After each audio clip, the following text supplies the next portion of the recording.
This is an extraordinary Sage's Not So Ordinary Adventure by Redfist Canon. Link is in the description. I've never fully believed in his existence, for I thought it was nothing more than a myth. A man who walked the earth before the gods themselves. Surely it must be a joke, for that sounds the furthest away from a man. But alas, I was proven wrong, for we were one day visited by a man who resembled the one described in the ancient texts. Hair that looked to be woven from gold, eyes that resembled the sun itself, and a body that surpassed any warrior's.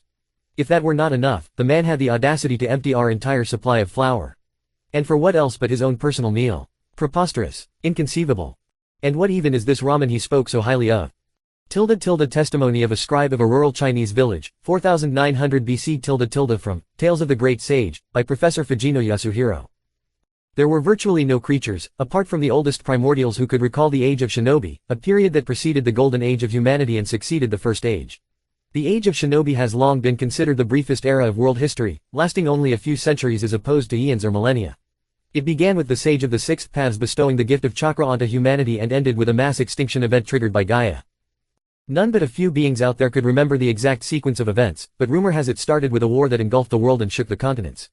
It was a period that blurred the lines between godhood and mortality, where multiple men and women amassed so much power they would have been able to stand toe-to-toe with many modern pantheons.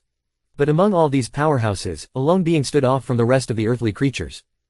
A figure known by many names, the most famous of which would be the gallant sage of the East. Despite the abundance of records detailing his sightings and interactions with men and women throughout human history, he was a cryptid even among the higher plane. None but the primordials and the elder deities of each pantheon could ascertain his existence nowadays. It does create a sense of paranoia among them. The thought of a being with so much power left unchecked was worrying.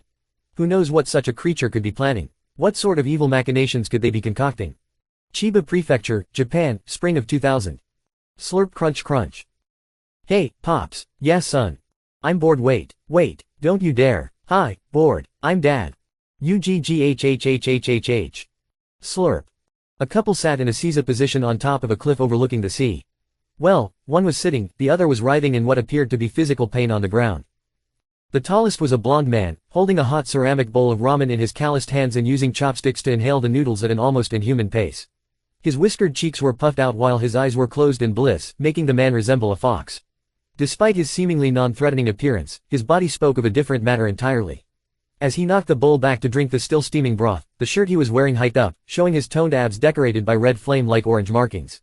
The same markings went over his arms in a manner resembling a tattoo.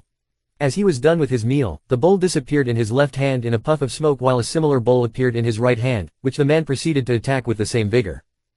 He did not seem the least bit disturbed with how his lunchmate was acting and continued to consume the noodly goodness with enthusiasm. Slurp. His companion, however, looked less human. The average person would probably mistake them for an imp because of their small stature, a little under 3 feet, and their midnight black complexion, partially covered by a child-sized green yukata. The little creature was barely getting back together from the reflexive disgust it felt towards the terrible attempt at humor and looked back for the whole fried chicken it had been munching on. Shrugging, it took a bite out of it, consuming both meat and bones in one go.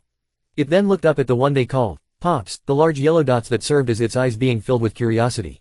It finished swallowing the food before opening its Glasgow-like mouth to speak. Sue, what should we do today? Gulp. The blonde swallowed the handful of noodles he had shoved in his mouth before shifting his own strange set of eyes onto the creature. A pair of blue eyes with a central golden ring gazed upon the one the man considered his son. Meh, I'm up for anything you want, he replied nonchalantly, shrugging his shoulders before continuing his meal. His son scratched his horned head in thought, removing the large cone hat he wore in the process and revealing his moss-colored hair.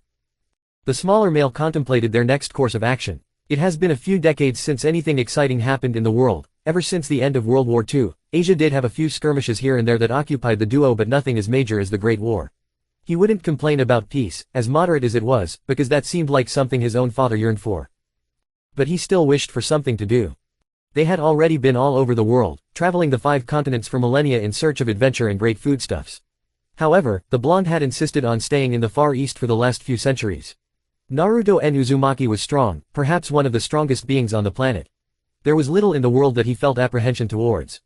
Well, anything not omnipotent, that is. I'm strong too, not as much as Pops obviously, but I can hold my own, and if push comes to shove, I'll just call for help, the shorter of the duo thought. There had to be a sensible reason for his father's decision, but for the life of him, he couldn't think about anything. Maybe it was his own apathy towards most living creatures that weren't his family or those he considered precious, but there was simply no valid excuse for them not to do whatever they wanted. After all, who's gonna stop us? You know, I've been getting sick of Japan and Asia in general, we traveled everywhere here. And yeah, the dishes are great and all, the people too. Sometimes, but I just wanted some more variety. Why can't we visit Europe again? Or the Americas? Asked the little guy. Naruto sighed, putting his empty bowl down and gazing upon the sea in thought. It's complicated. Well, make it not complicated. The son crossed his arms and rumbled, to which the blonde raised an eyebrow at the unexpected lip. Little sassy guy, aren't you? Naruto asked, making Zetsu wince and grumble under his breath. A good way to put it is, I can't afford to go there anymore.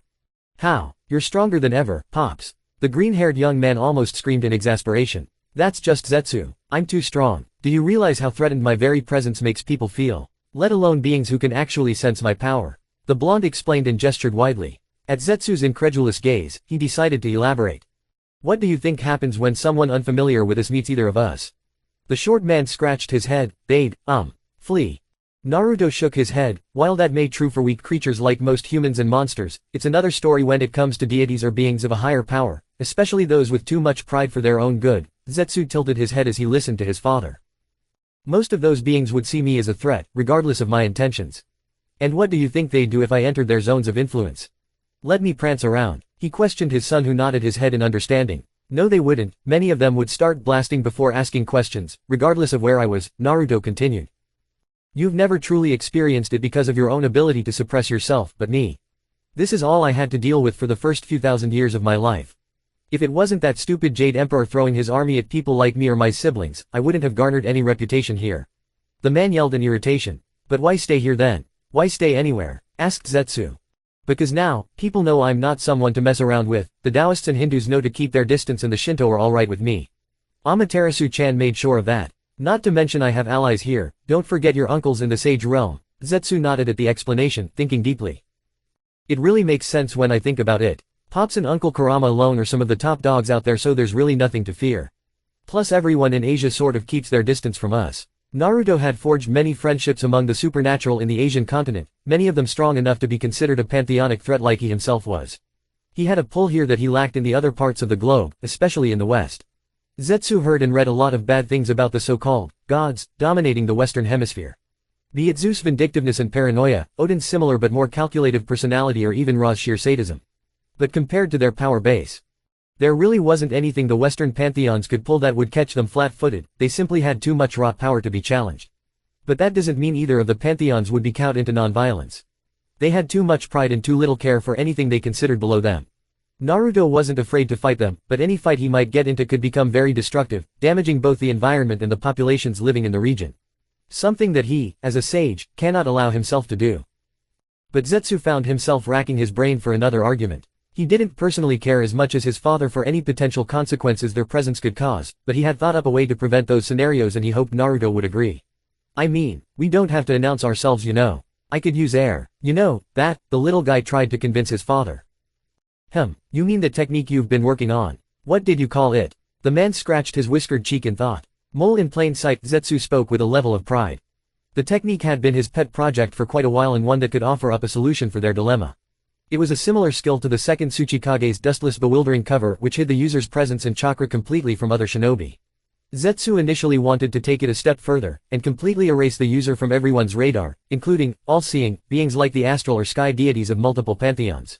Failing to accomplish that goal, Zetsu opted to shift his objective from erasing one's presence to blending it with the surroundings. The technique was powered purely by senjutsu, which he and his father were both masters of. Nature chakra would constantly coat the body in a thin, opaque layer while sending a mist of diluted chakra in the area surrounding the user. Nature chakra would act as a masking agent for the other kinds of chakra within the body, thus making it seem as if the user was made of pure senjutsu, or pass him off as a nature spirit. Since he and his father both had a great grasp on senjutsu, that was an easy task. The problem, however, I got it down, but I still have an issue. The jutsu depends on the user's concentration. You have to be constantly focusing on it to maintain it. This means that any lapse of focus could land us in the crosshairs of any supernatural being with a sensing capability, explained Zetsu, while Naruto gained a surprised look followed by a proud one. You did. That's my boy. Bahahaha. The blonde father laughed joyously as he scooped up his child and held him up, much to the son's annoyance. After all, that was an achievement of the highest order. Hiding their power from other deities was near impossible. If they made themselves invisible to the eye with a jutsu, they could still be detected by powerful sensors. Simply walking into a pantheon whose authority they had no positive relations with was out of the question, especially if what he heard about that Zeus brat was true. His son however was ironically like a sponge, hey get it? Because he was half plant, he simply absorbed information and thought up unpredictable ways to use it. Quite outside the box like himself at his age, but his boy was also a born genius. That was far from the first jutsu he invented, but Naruto still felt a swell of fatherly pride every time his boy made such discoveries. But Zetsu's problem was a pretty big one. Old as he was, Naruto was still Naruto, meaning he could never give all his focus to a single task for too long a period. Especially considering the technique will need to stay active when they inevitably go to sleep for the night. It simply wasn't possible for them to remain completely hidden for such a long time within the other party's radar. Then again, did they really have to? Naruto has been alive for eons, he had more than enough time to become the master of masters of the shinobi arts, especially the art of fuinjutsu and the knowledge behind jutsu shikis and even some of the western runes. The idea came to him almost instantly, a seal to act as a natural chakra battery with a multi-layered jutsu shiki to act as both a chakra filter and a circuit around the body. The proud father narrowed his eyes, ignoring his son's trashing as the boy attempted to escape the hold of his captor's fatherly pride. Now all I need to do is put the idea into practice. Ouch! Naruto yelped as Zetsu finally had enough and opted to use his powerful teeth to bite at his father's arms. Let me down, Pops. Not until you learn to accept my fatherly affection. Are you seriously trademarking this? Screw you, I'm the best dad in the world, I can trademark fatherhood itself.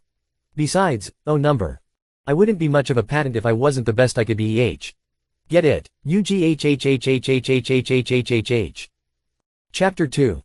The fool stood defiant, the king brought down his judgment, the fool laughed in mirth, and chaos enveloped the earth. Excerpt from apocryphal Taoist texts found in the Huanghe Valley, 390 BC. Alluded to refer to the mythological, heavenly war, between the Jade Emperor and the Great Sage. East Highland Park in Richmond, Virginia, 1st of June, 2001. Of the park's clearings, Naruto woke up to the first rays of dawn. It's been a few months since his son had announced his great accomplishment and Naruto had stayed awake for the next few weeks working on the seal and shiki formulas. Making the individual seals had always been easy, it was the inevitable trial and error of constructing a new jutsu shiki circuit to complement the seals that always took time. But then, the end result spoke for itself, as it always did nowadays. Both Naruto and Zetsu could now walk into the heart of a pantheon and be mistaken for nature spirits, if a little stronger than the average one, but nothing to raise an alarm about. As long as neither used any of their bigger techniques and stuck to the more basic ninjutsu, there would be nothing to worry about. Yawning deeply and stretching his back like one might compared to a cat, he inadvertently woke the small group of animals that had taken to spending the night on various parts of his body. A sparrow that had nested in his hair chirped angrily at the rude awakening and flew off to a nearby branch. A litter of fox cubs that had curled up on his stomach yipped at the sudden movement and scrambled off to run into the bushes. A few other rodents that had leaned into him reacted similarly, albeit more out of surprise than fear or panic. Naruto laughed, hee, sorry guys, a man shouldn't stay in bed earlier than the sunrise, you know. Pops, a voice called out from a nearby tree.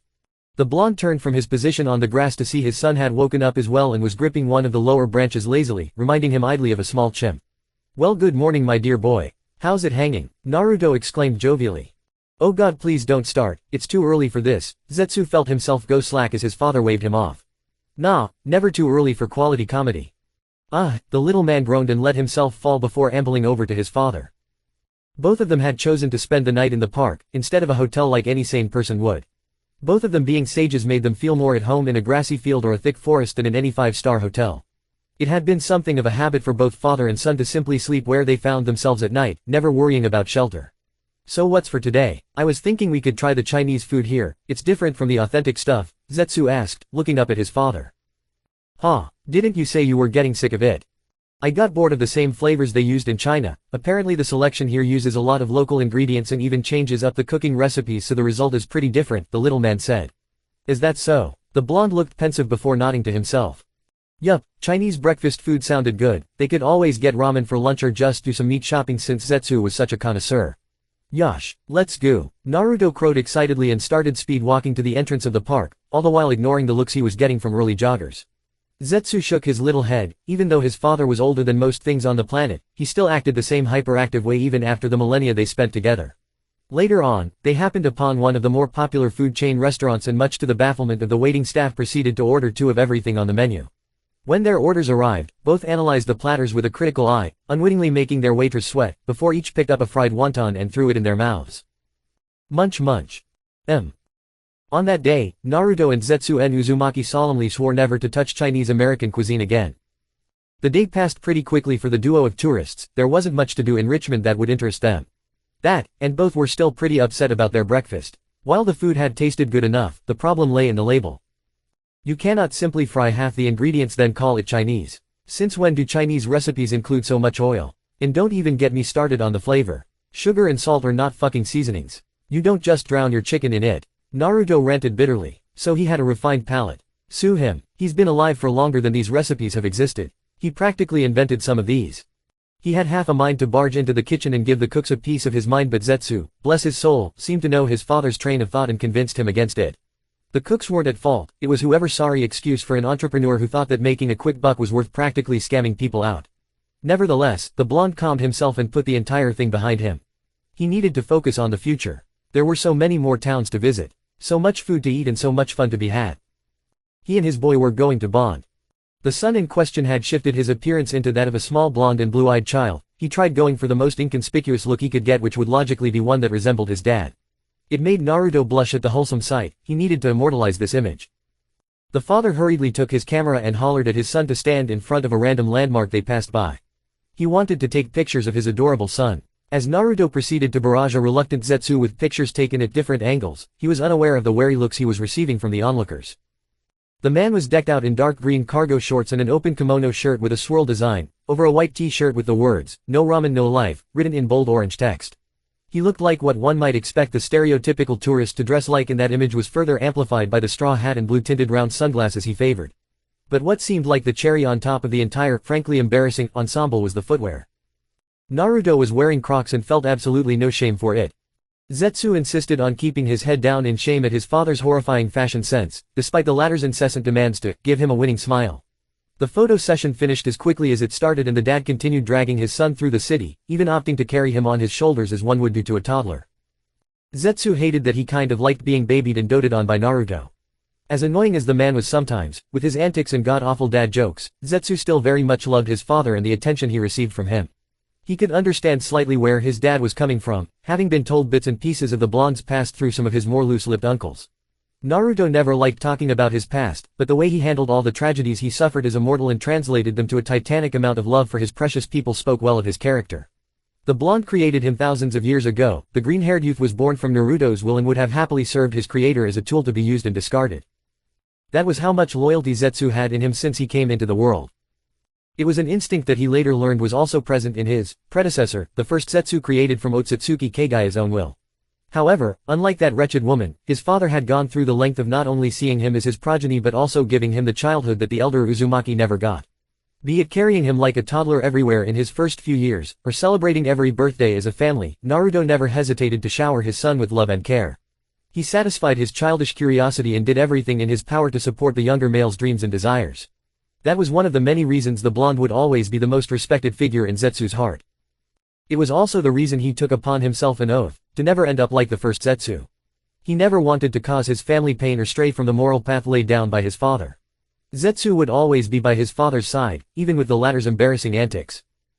As night fell, the pair found themselves having a walk along with one of the quieter neighborhoods in the city. It had barely been a few days since they'd arrived in the city and Naruto was ready to hop to another state. Zetsu was of a similar opinion. He'd already gotten his fill from visiting the local parks and butcher shops and subsequently getting dragged out of them by Naruto after verbally assaulting some of the vendors. The shorter male was as obsessed with meat of all kinds as Naruto was with noodles. While his father had explicitly forbidden him from eating human flesh or the flesh of innocent humanoid creatures, everything else was fair game. Zetsu made sure to use that freedom to its fullest, experimenting and enjoying the flesh of nearly every creature he could sink his teeth into, and that his dad did not blacklist. He has come to consider himself as very knowledgeable in his hobby and would not tolerate people giving less than their best when serving him.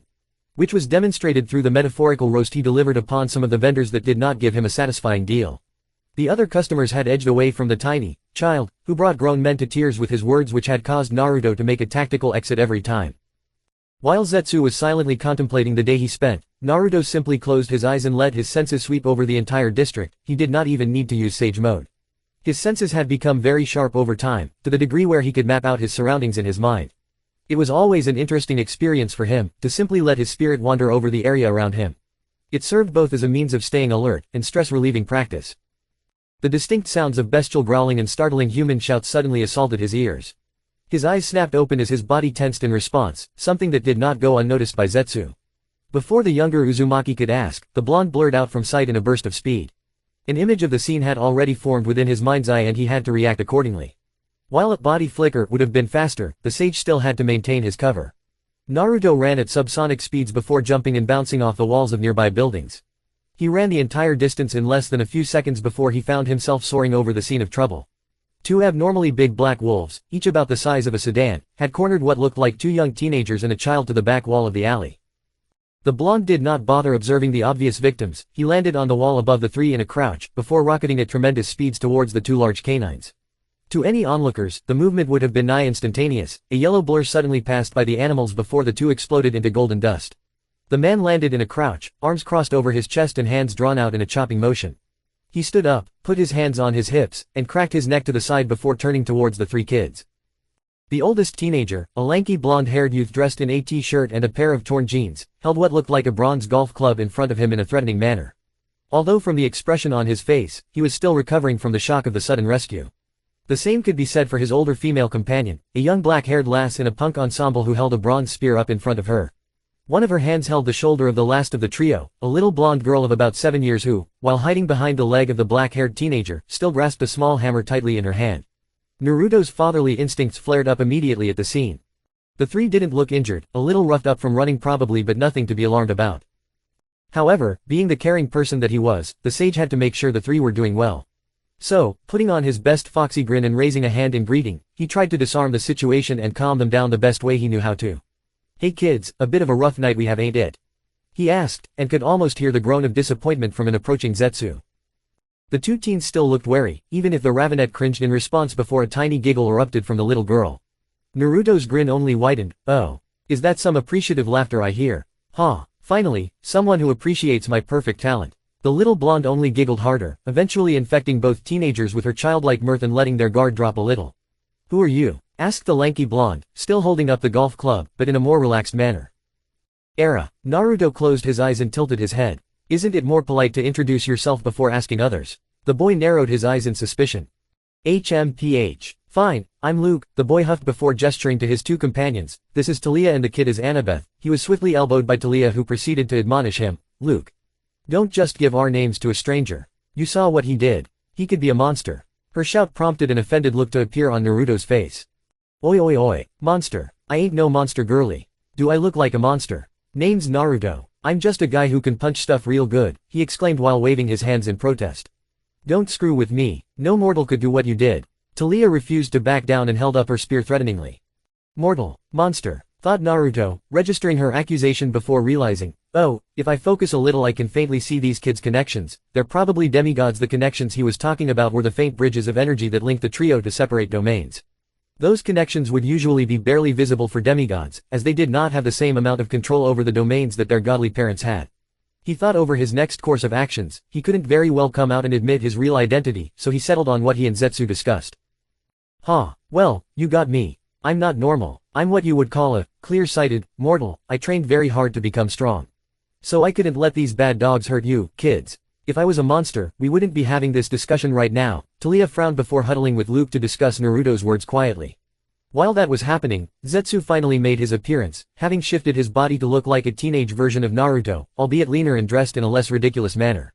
"Pops, who are these kids?" the younger Uzumaki asked, snapping the two demigods from their discussion.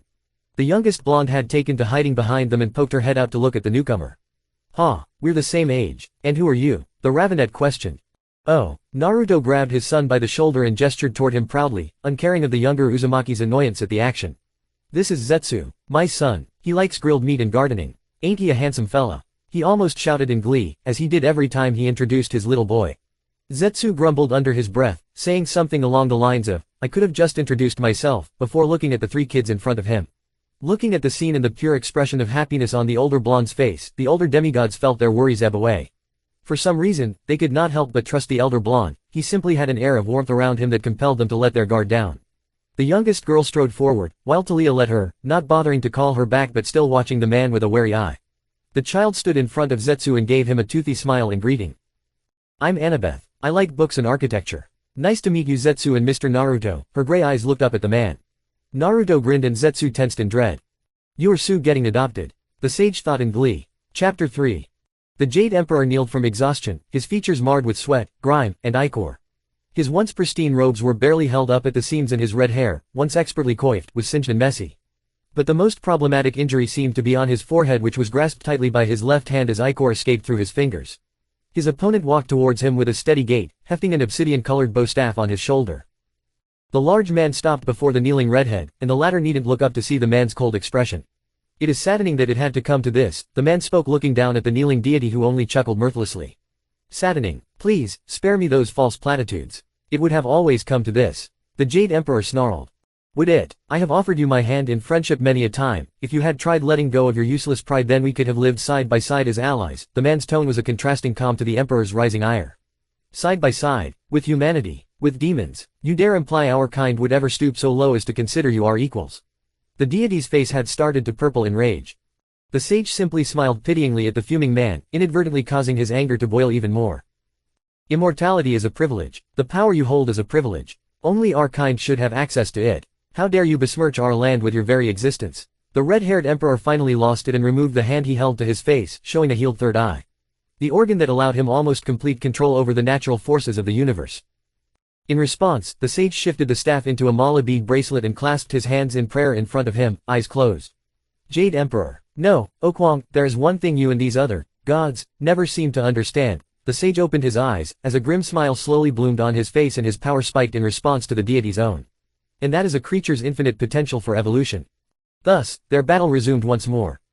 A battle forgotten by time. Many millennia ago. What is this? Zetsu knew who he was from the second his eyes first opened. The first thing he ever saw was the giant face of a whiskered blonde man giving him a large toothy grin. He knew who he was. This is my lord. The man's grin did not waver, even as he opened his mouth to speak. Hey, there little fella, he cooed softly, what should I name you? Assuming the question was directed to him, Zetsu automatically gave his response. I am Zetsu, he said emotionlessly, before continuing, what is my purpose? The man lost his smile as his face morphed into an unrecognizable emotion. The man uttered, which Zetsu assumed is a request for clarification.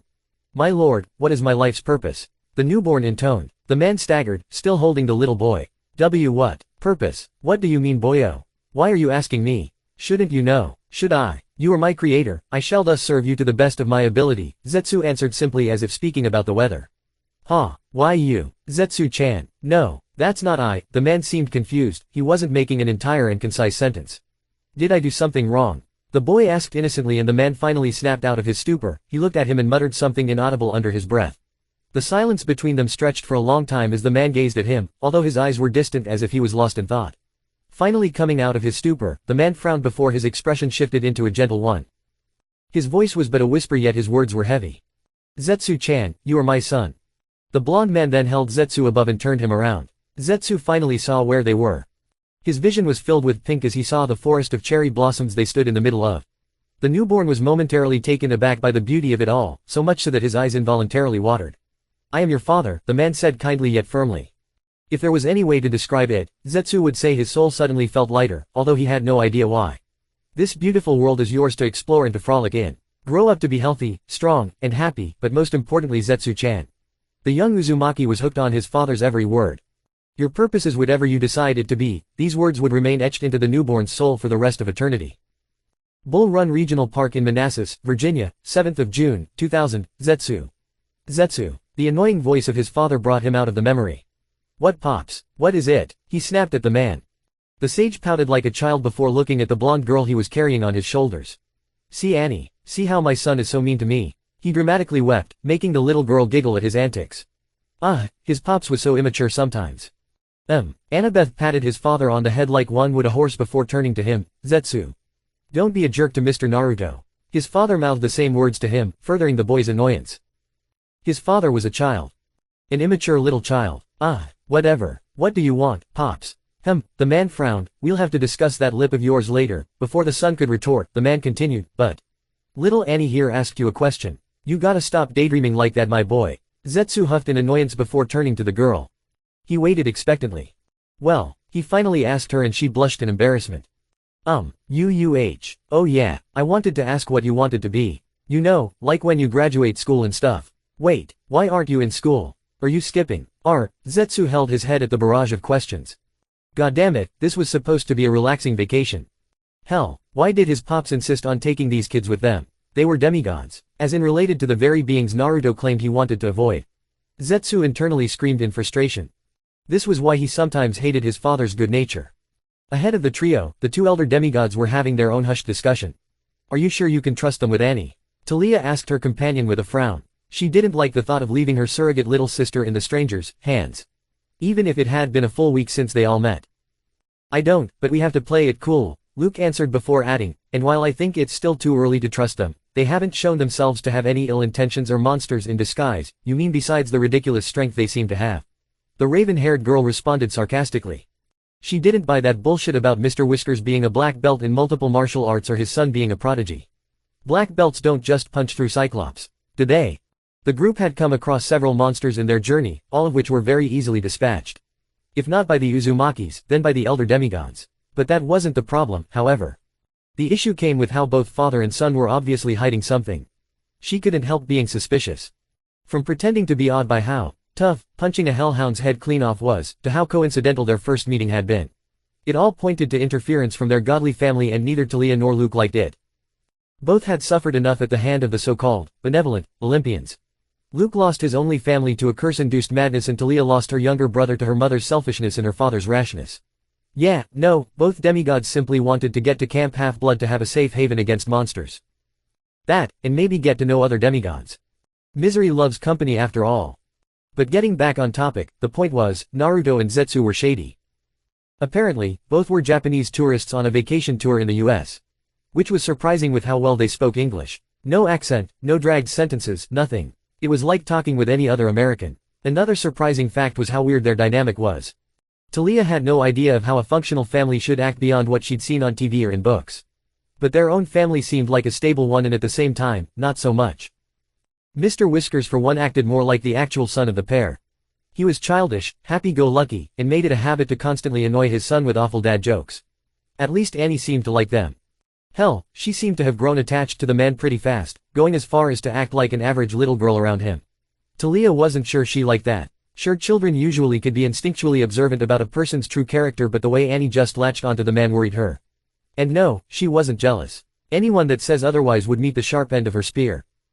Zetsu was weird in his own way. If his dad had whiskers, the teen definitely had a cat's grumpy attitude down to a pat. She could excuse part of it for being a teenager, she was one too and knew how volatile she could get about the silliest of things. But the boy's face seemed stuck into either a scowl or a condescending smirk. Well, that wasn't completely true. She sometimes caught a small smile from him, especially when his dad started either fussing over him or bragged about him. There was also the fact he was smart. Maybe that's why he wasn't in school. All Mr. Whiskers said that Zetsu didn't need school anymore. Early graduation maybe, or homeschooling, whatever. She'd continue pondering on the many questions about the pair as she kept an eye on them. But she was sure of one thing, if the two turned out to be legit, then she'd stick around them. Maybe ask Mr. Whiskers for some pointers. Hey, having more power against monsters never hurt anybody. Luke was in a similar boat to Talia, although his thoughts were slightly darker. The teen did not trust the two strangers as far as he could throw them. Everything they did, from their meeting to their feats of strength, only seemed to validate his suspicions. Did his father send them? Or someone else? If so, then why? The Olympians already showed they couldn't give two shits about them. If they did, then his mother wouldn't be. Nope, not gonna venture down that road again, the boy thought, dismissing his dark thoughts before lightly glaring at the back of the blonde duo. He didn't care for the act the larger man was putting on, he wouldn't buy it. The eldest blonde just seemed too tough for a human, no matter what he said about training. He wasn't interested, he just wanted to get his two fellow demigods to safety for now. He'll think about his future then. Looking at the pair, he focused on the laughing Annie riding on Naruto's shoulder. He only agreed to let her do that because he wanted to keep things civil. He didn't know if the man was prone to anger if denied. He had plenty of experience with that type of people after all. He internally swore, regardless of his own weakness, Annie and Thals were practically family at this point, and if these two were to end up hurting them, he'll do his damn best to stop them. Annabeth liked Mr. Naruto. She knew she shouldn't, stranger danger, and all. But he saved her and her friends, plus there was just an air about him, it reminded her slightly of her own father, if even better. Mr. Naruto was really kind too and made lots of good food for her, even giving her piggyback and shoulder rides when she got tired from walking. It was weird that the two didn't have a car, but maybe they just liked camping. It felt like months since she's met the bigger blonde, even though she knew it's barely been 1 week. That might be due to just how much fun she's been having. The entire trip started to feel less like an escape and more like a family trip. Luke and Talia have become the siblings she's always wished to have, and even Zetsu was getting there, even if he acted like a grumpy pants when Mr. Naruto told one of his funny jokes. He was smart though. Like crazy smart. Mr. Naruto said he was a prodigy or something, and Zetsu proved that by always answering the barrage of questions she's had to ask him. Even though he acted annoyed at first, he eventually answered her and sated her curiosity. She had told Mr. Naruto about how she wanted to grow up to be an architect, and the man laughed heartily. Architect well, I hope you'll be ready for the challenges ahead. But you're a smart girl and I know you'll do it. Who knows, you might build the 8th wonder of the world one day. Yeah. Annabeth liked Mr. Naruto. He was a nice man. Even if he did react weirdly when she called him Mr. There wasn't much that Naruto had to complain about. Sure, this entire thing was risky, since avoiding the gods was the whole point in crafting their disguises. Zetsu had given him an earful some time ago about this. But come on, he couldn't leave these kids to their devices. If their parents were such asses that they couldn't be bothered with protecting their progeny, then that meant these kids probably wouldn't have lived long. He was the sole holder of the best father ever title, and he will die before he besmirches it by abandoning kids in need of help. Sure, the oldest blonde was a bit of an emo, and the older girl had a gleam in her eyes that reminded him uncomfortably of his old brother Sasuke whenever he saw a nice jutsu in the past. But you know what? These kids were alright. Especially little Annie. Why, if he had his way, the cutie would have become his official daughter from the day he met her. Too bad she insists on calling him Mr. Damn. Well, nothing he could do about it for now. Just gotta soldier on to that camp the kids kept whispering about. And maybe see if he could find some ramen around here, or maybe make it. He did spot a small field of wild foxtail millet a while back. Chapter 4. Yaran no Honkyochi, or the home of the gallant, remains one of the greatest mysteries of history. One might call it the eastern version of Atlantis, a city lost to the sands of time. It was supposedly located in the middle of the East Sea, most probably back when the latter was still a landmass, thus placing it at an age older than the Ice Age. What made this city special were its inhabitants. As found in the Japanese Kojiki, it was said to be a place for everyone and anyone to live. It presented one of the earliest examples of coexistence between creatures of different origins. As it is written to not have only housed humans, but monsters, demons, and other such fantastical creatures. On the other hand, ancient Taoist texts related to the Tao Te Ching through similar narration chains paint a vastly different picture of the mystical city. What was seen as a symbol of peace and understanding for the Shinto was abhorred as a symbol of rebellion against a divine decree by the Taoists. Nevertheless, despite their differences, both stories share the same ending, the complete destruction of Yaran no Honkyochi. Because no ruins have ever been found, even at the bottom of the East Sea, most historians have considered this city as nothing more than a fairy tale. Excerpt from Legends and Wonders of the Far East, by Professor Amanda Perkins. National Building Museum, Washington, D.C., 30th of June 2000. Zetsu had many siblings over the centuries. They weren't blood siblings, of course, he never had any of those. His father, weirdly enough, simply never had any children by traditional means. He instead, either created them, as was his case, or simply took in children that caught his interest and raised them. They grew up, achieved their dreams and ambitions, and for some, were immortalized in legends. Amaterasu, the benevolent son. Maui, the brave adventurer. Quetzalcoatl, the radiant serpent. Anansi, the cunning spider. Miyamoto Musashi, the strongest samurai. These were but a few of his father's greatest children and students. Unfortunately, humans typically either exaggerated or twisted their feats and biography into something that was often unrecognizable from the original stories. But the point was, Naruto had a habit of taking in kids and having them join his family. So it came to no surprise to the green-haired Uzumaki, that his father had taken an interest in yet another one. I just wish she was less talkative, Zetsu thought while glancing at Annabeth, the subject of his thoughts. The girl was holding onto Naruto's hand as she looked around in amazement at everything around her, and pointing at random structures and installations while firing off question after question. The tiny demi-goddess had made a passing comment upon seeing an advertisement for this museum a few days ago when they came into Washington.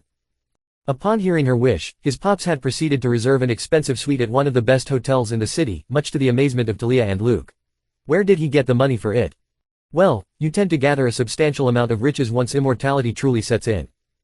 But in any case, it has been almost a full month since they've met, and while Zetsu could see that while Talia and Luke still had some lingering doubts, they were being chipped down daily. The younger Uzumaki wasn't surprised. His father had that effect on people, his kindness and gentle nature could reach just about anyone. Most of the time. There was no need for these thoughts right now, this was still a family vacation, extra company notwithstanding, so Zetsu would do his best to at least enjoy himself. Looking back at the girl, he wasn't surprised to see she'd had his father lift her up so she could take a closer look at one of the exhibits. And then the questions came back in a vengeance. Zetsu could understand her curiosity, he had once been just like her too. It didn't mean her non-stop badgering and the never-ending wave of inquiries were any less aggravating. He wanted to tell her off, but every time he held himself back for two reasons. His dad would be unhappy, as he seemed content to humor the kid. His dad also gave him a look from the side every time the man felt a spike in his negative emotions. So Zetsu kept his mouth shut on the matter, and instead opted to entertain himself with the other two, who seemed to be uninterested in the exhibits around them, opting instead to bicker on their new favorite subject.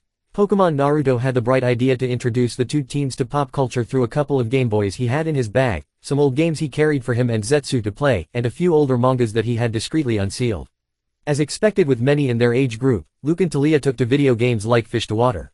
Since his father was usually finishing off most monsters they encountered, with the exception of the times Talia would ask to leave some for them, they had more time to indulge themselves in games and fiction. Which came down to their present hushed argument.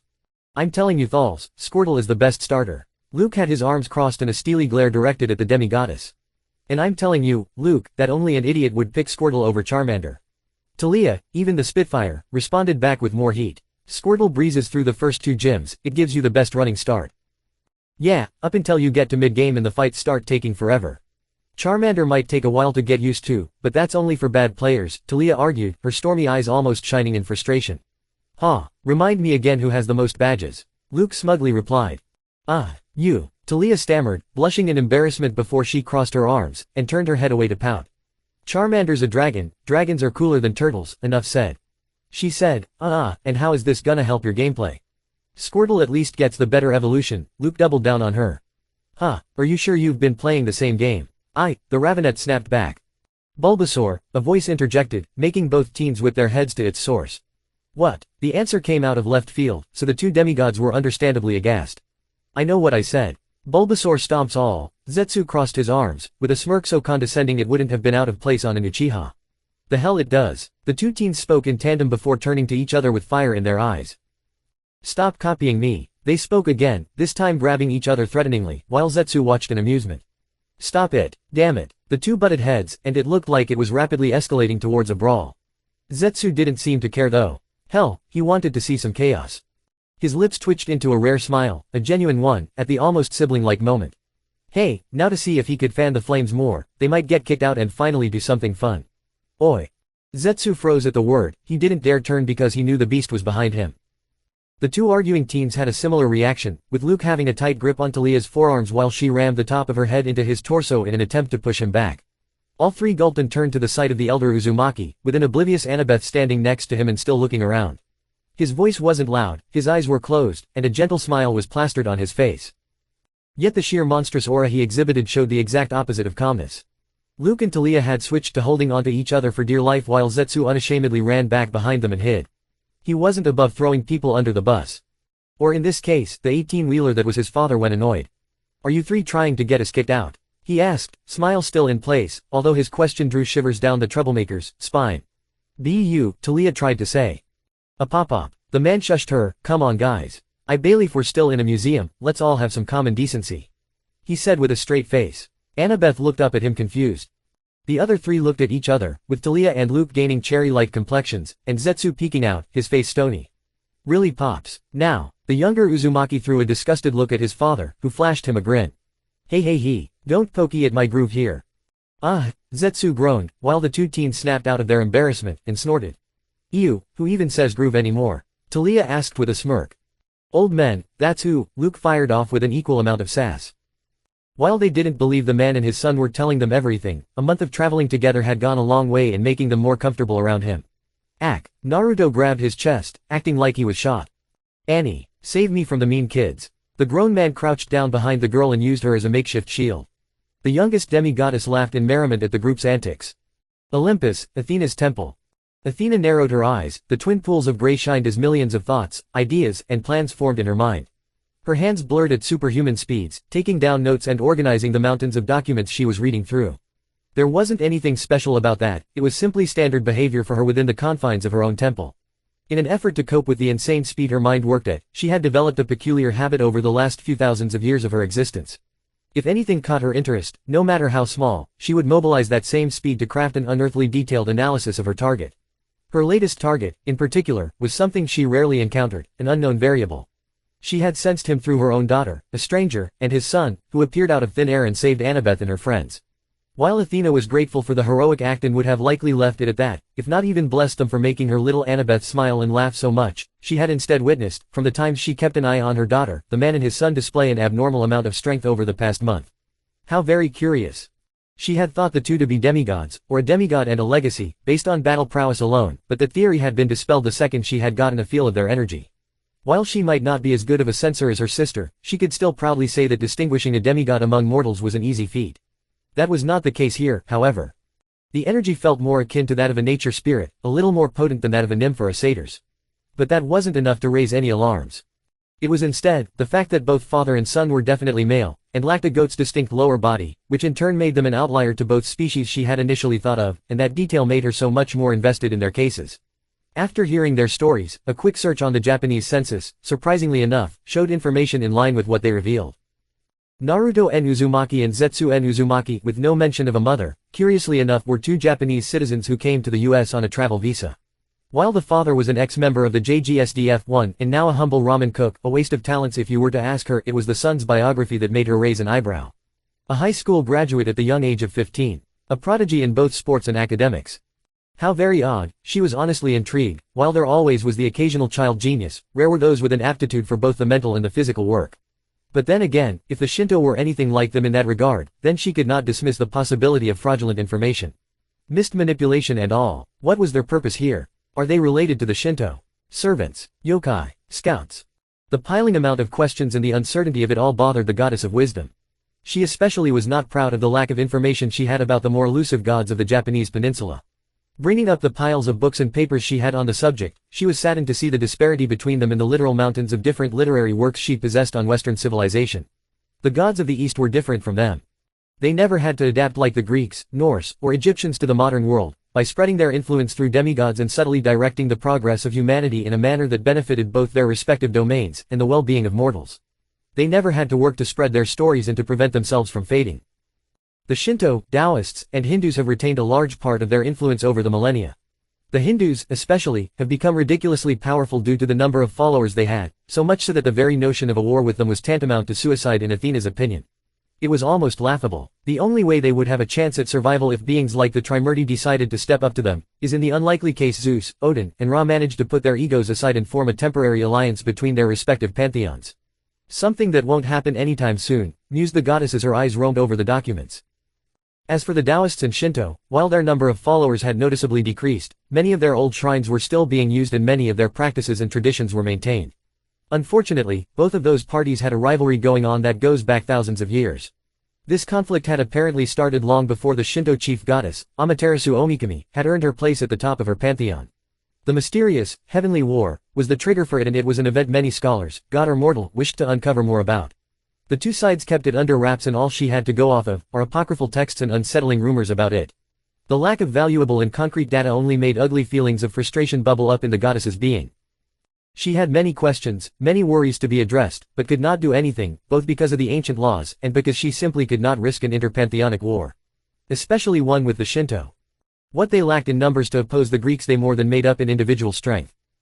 Be it through their very own big three, Amaterasu, Tsukuyomi, and Susanoo, or through this cryptid that she keeps reading tidbits of.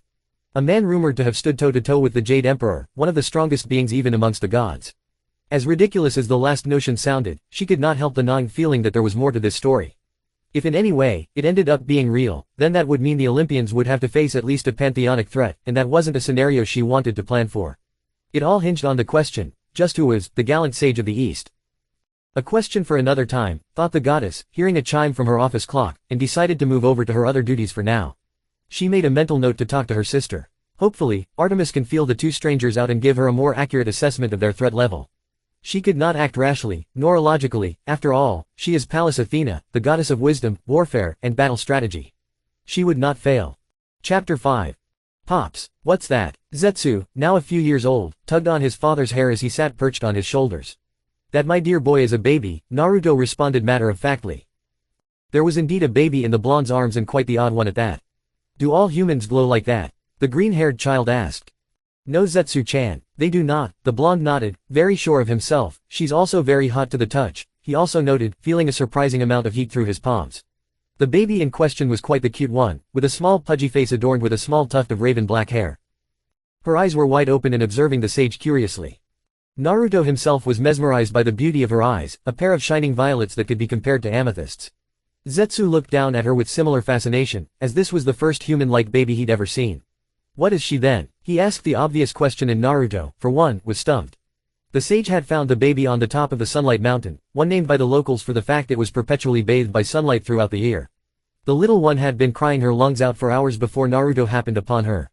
The baby, as if sensing the man's warm aura, had immediately quieted down. Naruto knew what she was. He had met beings like her before, and her energy signature was quite similar to people like Kagutsuchi or the Shinigami. This was a Shinto goddess.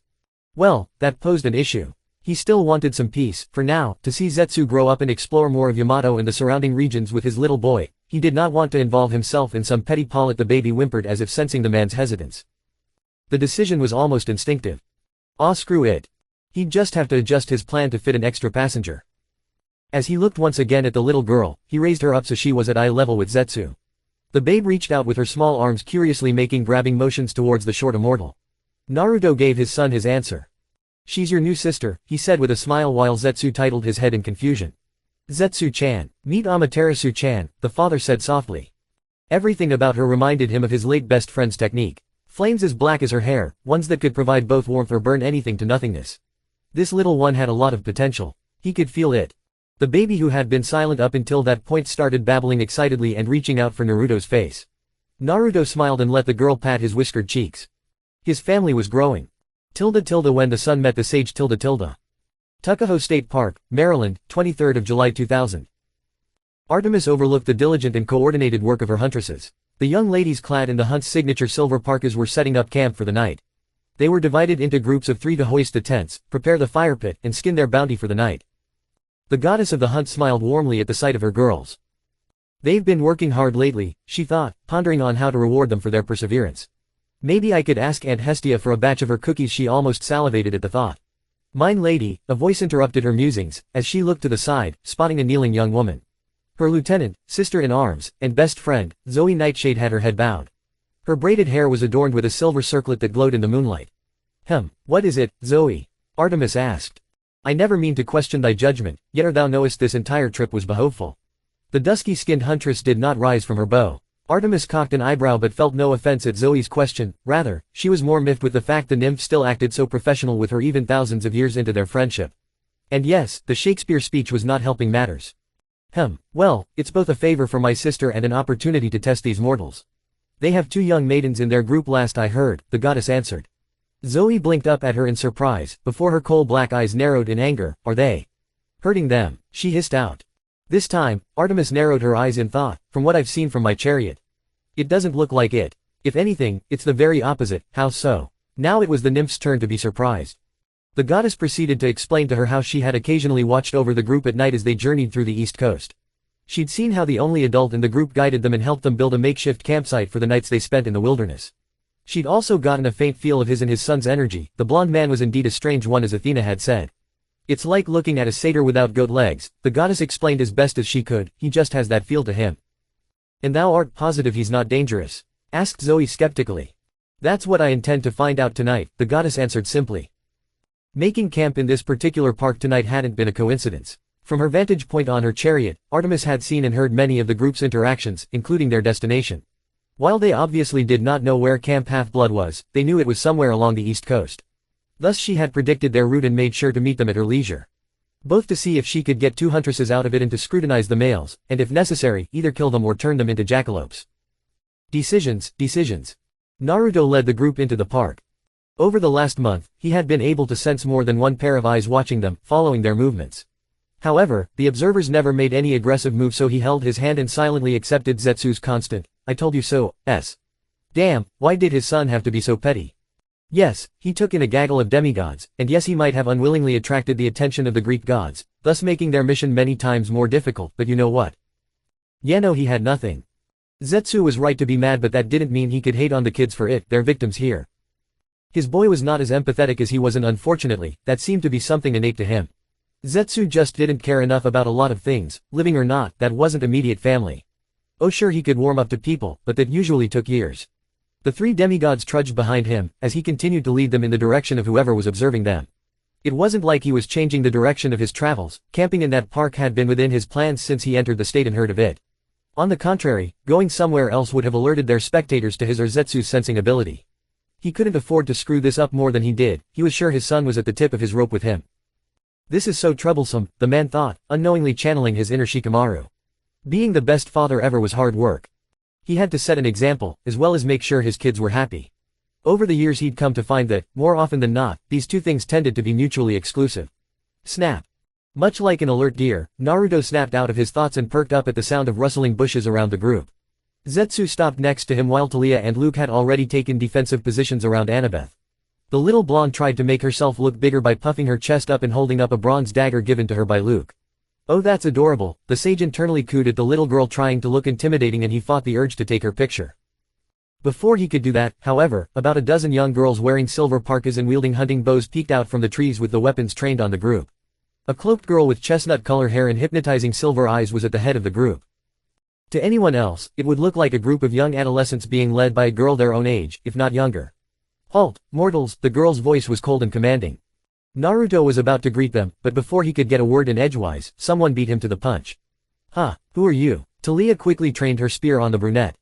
Her action was apparently a faux pas, as every other archer adopted a fierce expression, and trained their bows on her. The one to voice their thoughts, however, was a young lady wearing a silver circlet. "How dare thou point thy weapon at Lady Artemis?" The girl barked at them before the apparent leader held their hand up.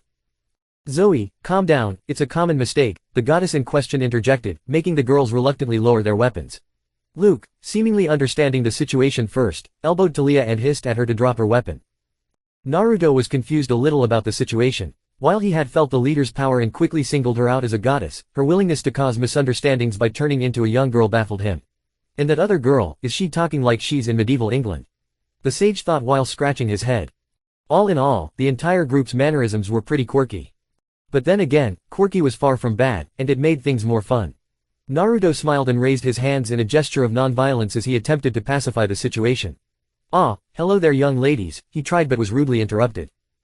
"Silence boy, do not think you can address me so casually," the goddess rebuked him. Naruto blinked at her behavior, especially at the way she talked to him. Huh, what's with these trashy manners? He narrowed his eyes briefly. For a second there, he considered responding with something witty, maybe something like, "What's with this sassy lost child?" Naruto would then point at her while looking at everyone else. She'd get angry, maybe shoot him with her arrows or a curse, and he'd respond as civilly as possible by punting her across the country. "Yeah no, doing that will be opening a can of whoop-ass," the sage nodded to himself at his wisdom. He would not kick the child. Unless he wanted to burn down the entire state in the ensuing fight with her family, he had to accept her attitude, for now. So, reluctantly, he swallowed his pride and smiled pleasantly at the huntresses. Even though he wished to grab the goddess by the ear, and teach her some common courtesy. Later, Artemis sat in her tent in her adult form while steeped in thought. The travelers had been separated, with the girls being taken by her huntresses despite their protests to be checked for injuries, and the males being isolated to a clearing outside the camp, with clear instructions not to approach the tents, or else. The girls would be brought before her in a few minutes, to both ask them questions and make her offer of joining the hunt for them. While Artemis wouldn't say it, she secretly wished the man would have taken offense or even tried something. It would have given her a quick excuse to turn him into a jackalope. But no, as if he knew what was at stake, the man and his son, surprisingly enough, did not so much as throw a glare in her direction. Yes, she taunted them, and yes, she might have also acted in a way that would have earned her a lecture by her aunt, but she also had ample justification for it. The oldest male was too odd, too strange for her tastes. While he did look surprised at their arrival, he also did not look intimidated in the least. She had felt his level of power, and needless to say, it was far from impressive. A little more power than the average nature spirit maybe, but nothing to ring alarm bells about. Could he somehow be suppressing his aura? The goddess thought, before hurriedly scratching out that option. No, nothing could hide from her senses. While she did not possess her brother's foresight, her other senses were the finest among the Olympians. So much so that she often, as her brother put it, nerfed herself so she can enjoy life with a bit more challenges. Something these same senses allowed her to do was to assess the threat level of pretty much any creature, and yet, these same senses indicated nothing threatening about the blonde, even though Athena's warnings said the opposite. She wouldn't admit it, but she felt quite miffed at how unaffected he and his son were by her aura. He was polite but not out of fear, civil but not cowed, despite the large gap in power. That contradictory behavior confused her all the more, and she could only arrive at two possible conclusions. Either the man was an unpredictable wild card. Or he was an idiot. She concentrated a little on the part of her driving her chariot. It was the same ability her brother used to pretty much see any and everything under the light of his own chariot. A scene formed in her mind's eye, one where the three males sat around a small campfire of their own and had a conversation of their own. She did, surprisingly enough, notice a brief tenseness in the father and son's posture before both relaxed and continued their discussion. Can they sense me too? The goddess asked herself. She saw the man start making funny faces, excitable movements and steer the conversation in a direction which visibly relaxed the blonde demigod. So not an idiot, but still, as harmless as he was, he's definitely hiding something.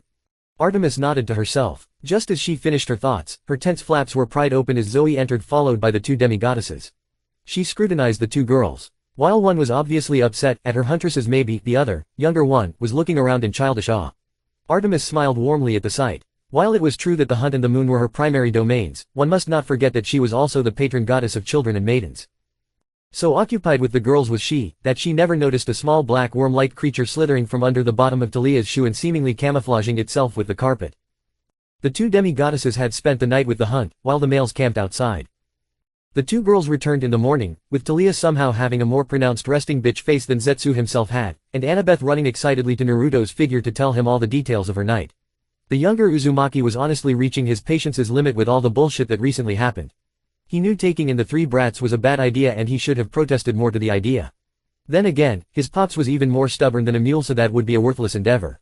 So, unbeknownst to his father, Zetsu had let go of a small part of himself and let it attach itself to Talia so it can sneakily infiltrate the tent. Much like his own father, Zetsu could clone himself. Unlike the sage, however, he could also asexually reproduce, or at least, make more bodies, whose mind could be both independent or linked to his. They also had his ability of complete suppression, something that not even his own father could replicate. They were the perfect spies, unseen, unheard, and very much loyal to him. He knew he was taking a risk with this, but after all the idiocy his father pulled. Yeah, he was entitled to some safeguards. If the Olympians wanted to play, then Zetsu was about to pull out an Uno reverse card on them. When Uzumakis played, they played to win. Chapter 6. Naruto looked at the old man seated in front of him with a glare. The geezer was grinning at him, not at all affected by his stare. Naruto scowled and looked at the objects in front of him. How many can I choose? For who are fightin'? As much as ye can handle, brat, the old man grinned at him. You realize I'm older than you, Kagutsuchi, Naruto huffed at the Shinto god of smithing, who just grinned in response before he reluctantly started putting the different accessories on.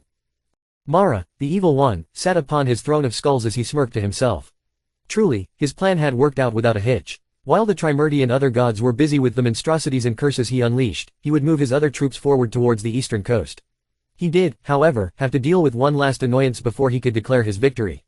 Just as he finished that thought, the giant iron doors to his throne room were blasted open by a powerful kick. Mara rolled his shoulders and prepared himself for one of the best fights of his life. His esteemed guest had arrived. He smirked to himself. So you've finally arrived. The being paused in surprise. What the hell are you wearing? An embarrassed Naruto speed walked into the room, somehow dressed less fashionably than a circus clown, with an assortment of divine artifacts and clothes to boost his power. It's my ass-kicking outfit. Bitch, hollered the sage. A younger immortal silly memory . Leeds Point, Southern New Jersey, 2nd of September 2000. Luke was honestly having a great time. Something that would have surprised anyone that knew him, seeing as according to Talia, he was edgier than her spear. Well okay, then Ms. Tsunere. He only knew what that word meant because of the two tourists, so he was happy. And how could he not? After that fateful night in the woods almost a month ago, pretty much all of his doubts about his new family had disappeared. When he had been told to stand aside while a goddess spoke to, and possibly took away his companions, he had honestly felt an immeasurable amount of despair. He hadn't had a nice childhood, not with his mother's fits and deteriorating mental health. That's not to mention his deadbeat of a father who, even as a so-called omnipotent god, could not seem to make time for his kid or the woman he loved. Or that's what his mother claimed whenever the subject was brought up. Point was, he had honestly been at his lowest during that night, but something that Mr. Naruto, or Mr. Whiskers as he and Talia had taken to calling him, had said had given him a small inkling of hope. Hey, what's that frown for, buddy? You don't seriously think that low of our friends, do ya? The man had continued to say how he was sure the girls would return, that the battles and good times they had spent together had forged an unbreakable bond between all five of them. Yes, 5. Maybe it was during these couple of days they had spent on the beach before taking a boat to come to New Jersey, but at some point during the trip, the blonde demigod had felt his worries slowly ebb away and had truly started to enjoy his time in the group. Mr. Whisker's bad jokes, Zetsu's over-the-top reactions to them, Talia's snark and attitude, and Annabeth's childish cheer. And yeah, maybe his edgy self too. Everyone had their quirks, but everyone also had the other's back. Mr. Whiskers had become the fun uncle. He'd go so far as to call him the group's dad. Zetsu was the stick in the mud older brother, Annabeth was their adorable little sister, and Talia. Yeah, he had some conflicting feelings there. Oh, don't get him wrong, he certainly loved her, but he wasn't so sure this love was platonic anymore. Maybe it was just puberty jumbling up his feelings, or maybe he really did find a girl with freckles to be cute. He'll ponder on these feelings later on. Growl. After they had dinner, that is. Damn, how long until they reach a restow. Ah. Luke yelped as he bumped into something. Naruto was in a good mood too. Things have been looking up ever since that bratty goddess had tried, and failed, to separate them. As if Lil, Annie and Talia would just jump ship like that. He was still irritated at the way she treated him, so much so that he had half a mind to march up to her parents, Zeus and some lady called Leto, go figure, and give them a stern talking to. Because the girl's attitude screamed, spoiled, and while part of it might be the goddess's own fault for refusing to grow up over her time among mortals, most of the blame usually falls on the parents' shoulders for failing to rear their child properly. If anything, with what he read about the girl's story, maybe it wasn't surprising she grew up like that. Being the product of an extramarital affair, having the stepmother out to get her and her mother, and apparently, and that last fact genuinely shocked Naruto to the core, having her own dad tell her about her own conception in detail. Zeus boyo, if I ever see you, you're getting an ass beating out of principle, the sage internally swore. Then again, that might not be an option, seeing as it would contradict his entire objective for being here and there was no guarantee the story was real. But if it turned out to be real. And he and Zeus, coincidentally, found themselves in a remote enough place. Ohahohu. He'll be throwing out so many hands he might as well call himself Hashirama. Growl. Hungry again. Damn it, he knew he should have eaten that extra bowl. Naruto was startled when he heard Luke yelp in surprise and the sound of something breaking on impact with the ground. Turning around, he saw Luke on his behind while a statue lay on the ground in pieces. Luke, are you alright, my boy? The elder Uzumaki strode towards him and helped him up. What's wrong, Makej? Got your head in the clouds. Talia was clearly not one to miss an opportunity for teasing. Oh, you'd know all about that, wouldn't you? Luke snapped back before he looked at whatever he hit. Naruto did the same. Fuck, the man thought. The statue was ridiculously detailed, to the point it almost looked real. This is gonna be so expensive, he inwardly cried looking at the statue. The work put into it was so detailed that the father could only assume it'd be worth tens of thousands of dollars, if not more. Yes, he had tons of money, but that didn't mean he liked to throw it haphazardly. Naruto ignored the two demigods bickering, while Annabeth stood by Zetsu looking at the scene worriedly. He knelt down to inspect the destroyed stone to see if he could patch it up with some basic earth release and leave without being seen. He'll bullshit an excuse to the kids later. That plan was thrown to the grinder, however, the moment his fingers made contact with the stone. Naruto almost recoiled in surprise. This isn't a statue. The man's eyes had unknowingly shifted to a golden color as he detected the trace amount of natural energy emanating from the stone. This was a corpse, a petrified human corpse. Someone that was exposed to a raw amount of natural energy and turned to stone as a result. He wouldn't call it senjutsu, but something close. A sudden spike of negative emotions alerted him to someone's presence. Oh my, hello there. A feminine voice called out, making the group turn towards her. The woman before them looked Middle Eastern and was clad in a dark robe, a headscarf, and a pair of sunglasses. There wasn't much else to describe her. Even with the shades on, Naruto could tell the woman was observing them. The sage noticed her emotions darkened considerably when her gaze swept over Annabeth. That's a lot of anger. A quick scan of her energy confirmed the man's suspicions. A monster. More specifically, the one likely responsible for the poor sod's unfortunate end. When I heard the sound of one of my pieces breaking, I thought for sure another bear had gotten on the property, but thank goodness it wasn't the case, the woman said, ignorant of Naruto's thoughts and the kid's apprehensive stares.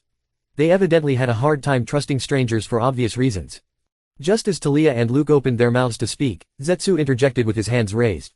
We're sorry for the trouble, ma'am, we'll pay you back for the statue. The younger Uzumaki started with a placating tone while he looked at his father from the side. Good, Naruto thought. Zetsu had caught on to the woman's nature. Oh, that old thing. There's no need for that, the woman waved her arm dismissively, something that made Naruto's anger rise. Although he refused to show any outward reaction and opted to keep a blank look. I'd much rather you join me for some supper, I rarely get visitors around these parts, the lady said, before gesturing to her home, a large building built like a cabin. The sign on the front read, Auntie M's Garden Gnome Emporium. Luke and Talia's stomachs instinctively growled, making the two blush in embarrassment. Annabeth walked up to Naruto with a worried expression and tugged on his shirt. Oh Annie, he patted the girl's head, you guys go on ahead, I'm going after you in a bit, he called out to the rest before looking at Zetsu. The boy met his eye and nodded, understanding the wordless message. Engage if you must, but try to wait for me. The group filtered into the house, with the demigods thanking the woman for her generosity and Zetsu standing between them and the monster. The sage waited a few moments until he was sure no eyes were on him, before he slapped the ground next to him. The stone piece shifted and sank into the ground, which had suddenly gained a muddy texture. They soon disappeared and a small stone rose from the edge. It was a grave. The man knelt before it, clasped his hands, and muttered a quick prayer. It's not much, but it's the least I could do, he thought melancholically.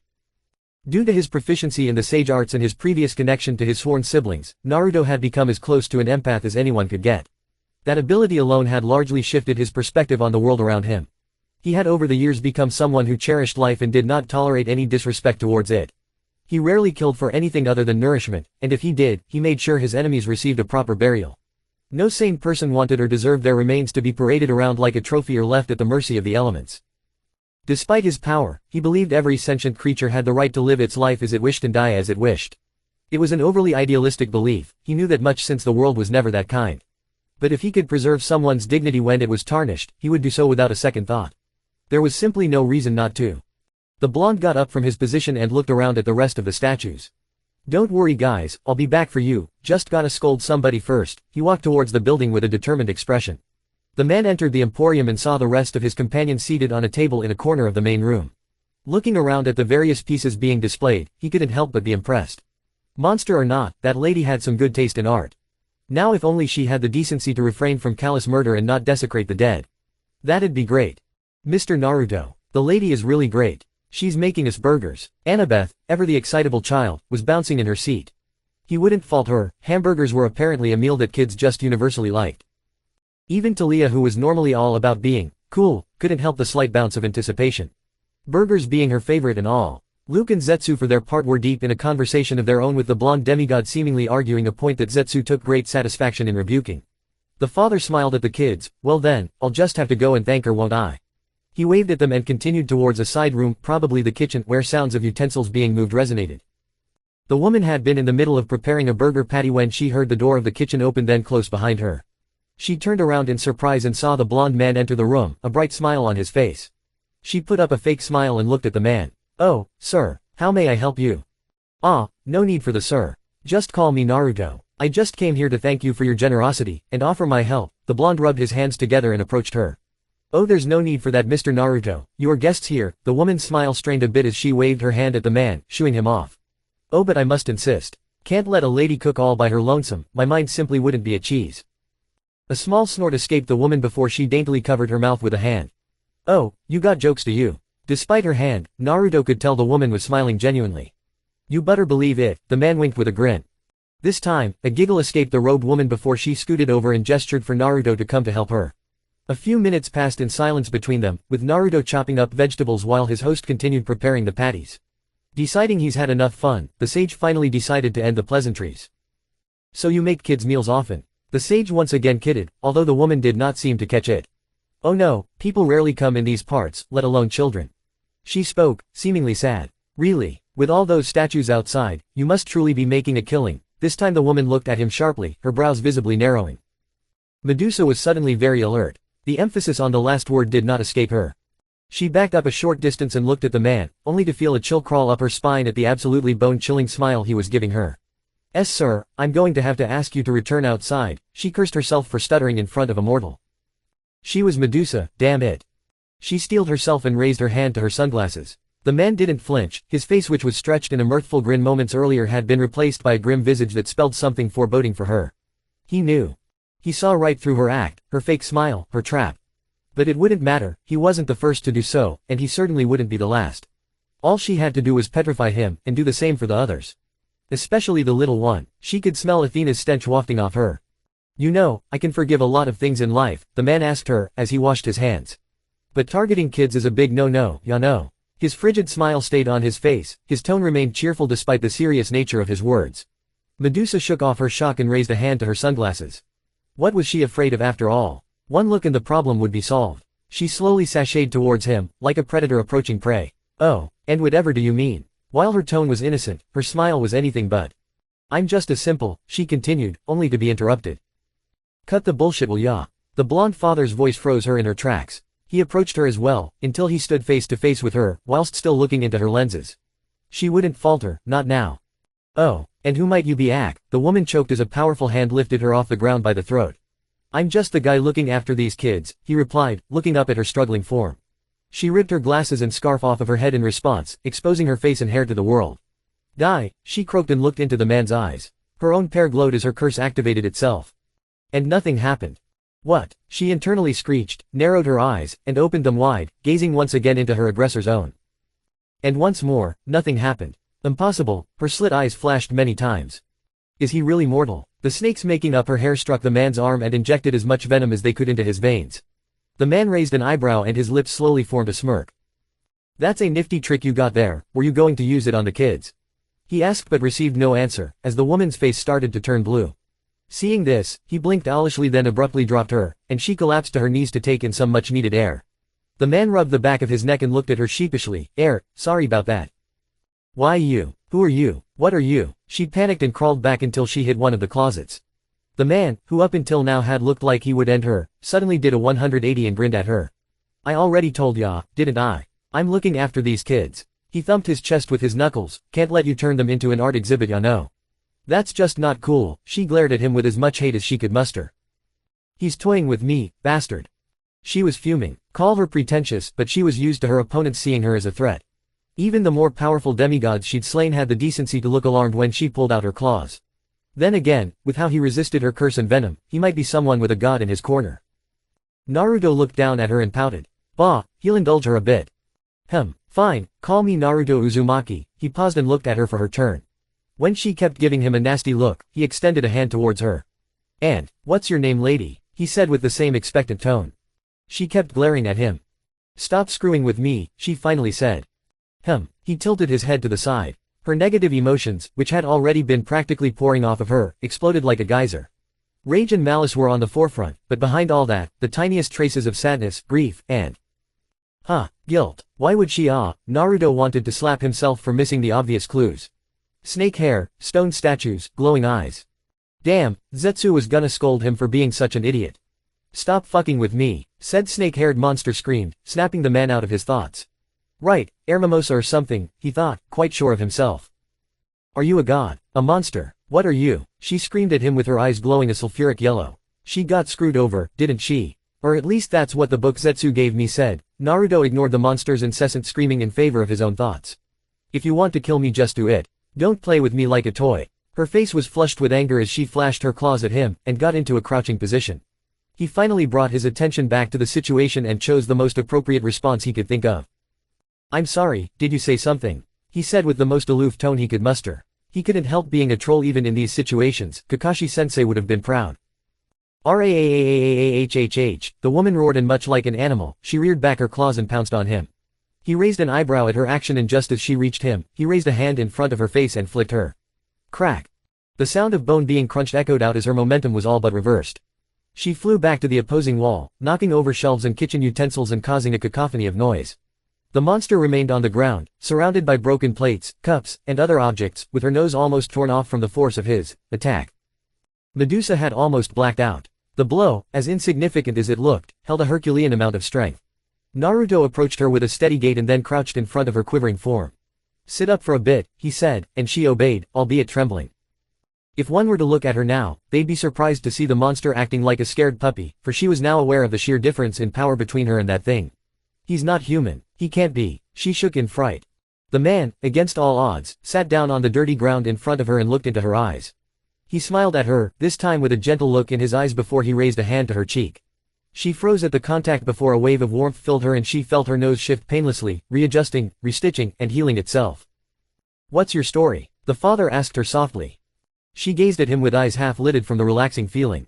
You mean you don't know about me? Medusa, she asked hesitantly, as all the fight had left her. Oh, I do, I read about you before. He paused and winked at her, but see, I'd like to hear it from the source. The snake-haired woman was silent for a while, contemplating his words, before she shook her head and looked at him resolutely. Could you just kill me please? Whatever game you're playing, I want no part of it. She hated being treated like a doll. It's all she ever was before. Her dark musings were interrupted by the man's hum. Then how about a trade? He grinned toothily and held up his fist towards her. I'll tell you about me if you do the same. Sound good? He elaborated and nudged his hand towards her. Here, boop it, he said, and she raised an eyebrow at the confusing gesture. What? The monster blinked, utterly lost. Boop it, he repeated, grinning like a loon. She tentatively raised her fist and approached his own. They bumped. And suddenly, she understood. She understood everything about him. His past, his motivations, his actions, his feelings. Everything was unveiled for her and she felt breathless. She almost gasped as several memories played in her mind, both happy and sad ones. How could someone like that exist? If she were to compare it, she'd say it was like being bathed in a ray of sunshine, warm and comforting. How was his soul so pure? She looked up at him and was flabbergasted at the sight before her. He's crying. Naruto's lips were fixed in a tight smile while tears wetted his whiskered cheeks. He finally looked at her, and she received the shock of her life when she felt him envelop her in an embrace. You really went through a lot, huh? You poor thing. His words struck a chord within her. She stood there, frozen, unable to react as a normal person would to the gesture. How long has it been? How long had it been since she'd received such a gentle touch from anyone? Since she'd received any form of comfort. She'd been betrayed by the love of her life, then by her own patron, then by the entirety of humanity, as she became something to hunt down and exterminate. A monster to be hated and abhorred. She had long since snapped and abandoned her humanity, done unspeakable things over the years, both in the name of survival and vindictive pleasure. She did not deserve this. None of this. They sat together in silence, the man holding her while she stared blankly in front of her. Why are you doing this? She whispered as the man held her tightly. The remainder of what she saw when she bumped her fist to his nod at her. She caught a glimpse of his true identity, of his power. There was nothing for him to gain from this charade, he could have erased her very existence and sent her to oblivion 1,000 times over. But she'd also caught glimpses of his true self. A warrior, a philosopher, a jokester, a ramen addict, but especially, a father, a man filled with love and kindness. Naruto and Uzumaki never gave up on people, no matter who or what they were. I'm a monster, I killed countless people, she protested weakly, even as she internally knew what his answer would be. But she still needed to hear it, her worries won't rest until she hears him speak. Naruto let go of the embrace, and held her by the shoulders, looking directly into her slit eyes. His eyes. It's like gazing into the sun. You've gazed into my soul and I've done the same. Medusa, your humanity is still there. If it wasn't, then your heart wouldn't carry all these deaths like a burden. She raised her hands to her mouth to hide her choked gasp. Her eyes were closed and yet, tears flooded out of them. Lives that have been lost can never be recovered, but if you're willing to change, I will stand by your side and help you. Help you start over, he said and squeezed her shoulders firmly. This time, as Naruto hugged her again, she tentatively raised her arms to his back and squeezed. Medusa wept in the arms of a stranger, as all the guilt, the frustration, and the emotions she had bottled for her entire existence as a monster burst forth. For the first time in eons, someone had finally seen her as something other than a despicable monster. Someone had seen a woman who lost her way. Chapter 7. Is that it? The fabled home of the gallant. The Jade Emperor muttered, unimpressed with the sight below him. He floated in the sky alongside another man, this one noticeably happier. Well, I didn't choose the name. But I can't help but blush when I hear it, hee. A blond man rubbed his head while his cheeks colored in embarrassment. His dear followers had decided to honor him that way. The red-haired deity remained silent. Well, do you like it? Look how hard everyone is working, the blonde urged and waved his hand at the hustle and bustle of various creatures, all going about their daily lives. The city itself was not glamorous, it could even be called a large village. The houses, however, all had their unique style and architecture, showcasing both the diversity of the residents and their creativity. The god opted to stare at the city emotionlessly. Okwang, I'd like to formally welcome you to my city. This is a place in which everyone is welcome. Humans, spirit, yokai, and even you guys, all are welcome to sit and dine on the same table. The man continued, heedless of the god's thoughts, even as he detected a steadily rising amount of negativity within him. Oh, speaking of dinner, would you like to join us for tonight? We're having a banquet to celebrate the news of the alliance. Okwang, you okay there? The sage poked the redhead with a finger, only for his hand to be slapped by the deity. I was wrong about you, Okwang said, his voice cold. Naruto was genuinely confused, but before he could ask for clarification, his guest continued. You might have been born mortal, but I was willing to give you a chance to become one of us. I was even going to extend the same courtesy to these siblings of yours. The man's third eye opened itself as he spoke to the sage, his gaze never turning away from the city, even as his lips curled in disgust. But this, a city that equates maggots to gods. Are you really that willing to insult us? The Jade Emperor finally shifted his gaze towards the sage, his third eye glowing. Naruto's eyes widened at the accusation, and he began waving his hands in front of him in panic.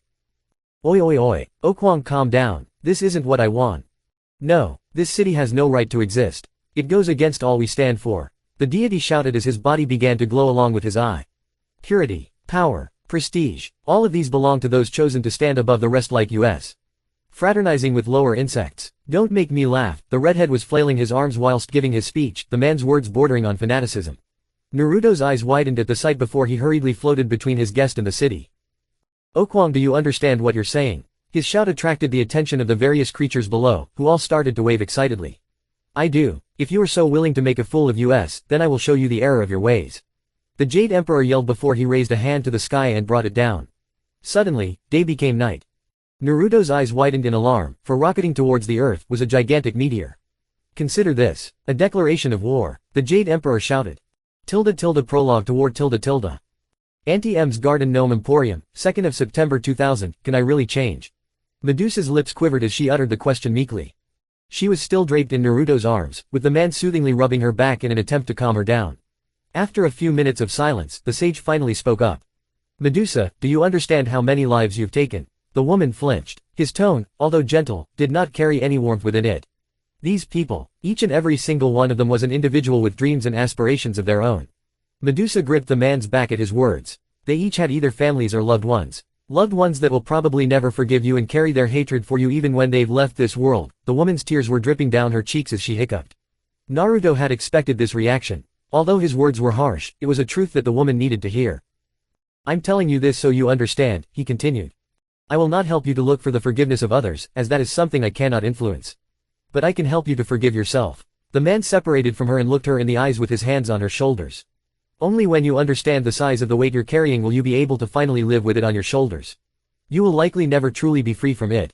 But I can help you, by making sure you live the rest of your life, whether you choose to spend it as a mortal or an immortal, in peace and tranquility. Naruto's speech seemed to have worked as he could feel her negative emotions dwindle.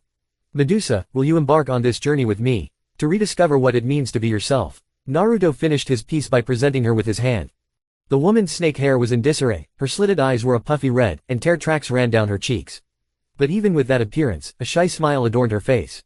Slowly, she raised her hand and grasped his own. Thank you, she muttered. Where will we go? There's nowhere I can escape their sight. The woman was understandably nervous the Olympians would end up finding her again. Ahaha, don't worry about that. Naruto waved her worries away, no one's gonna be bothering you where I'm taking you. In fact, the blonde grinned with a certain glint in his eyes. One could say you'll be gone, he winked at her. Snort.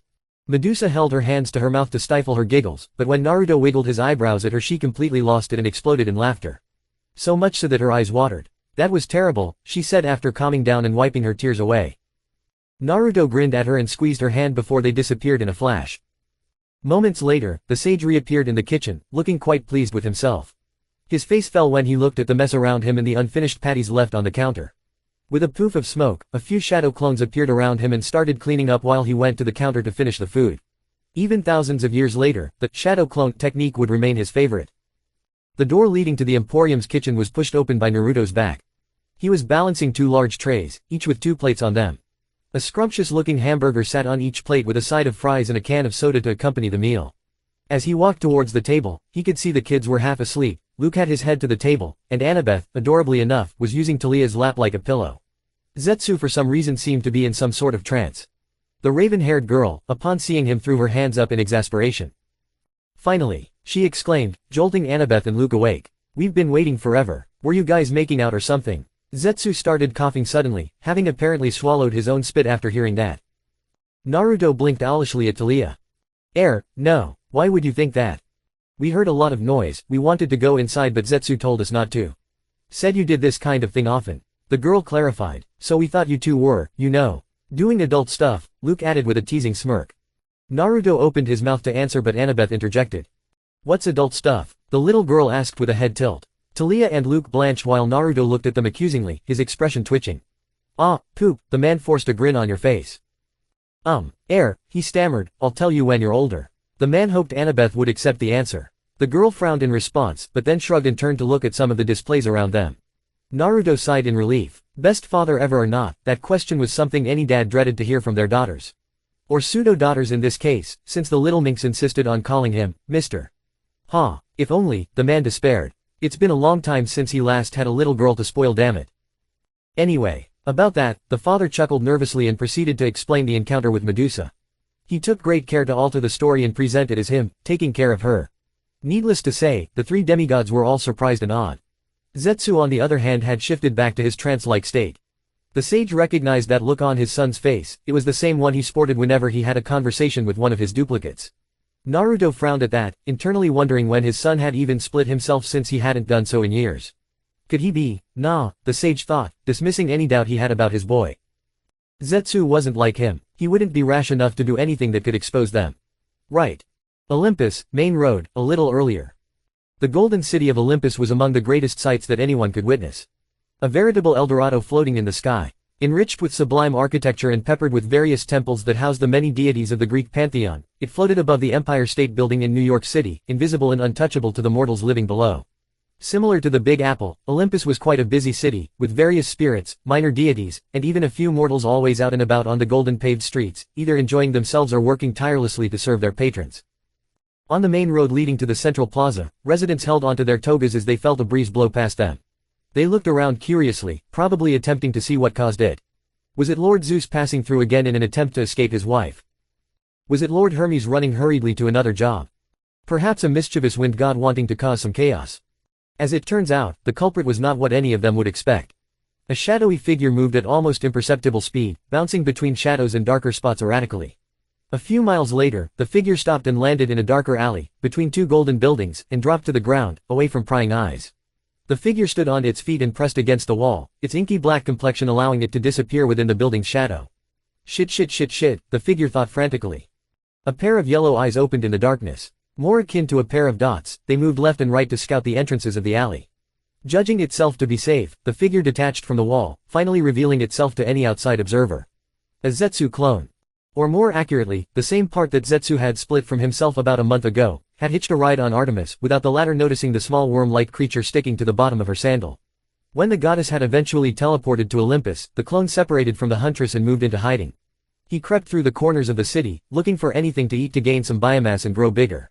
He couldn't eat anyone and there weren't any vermin for him to consume. That is, before he found heaven.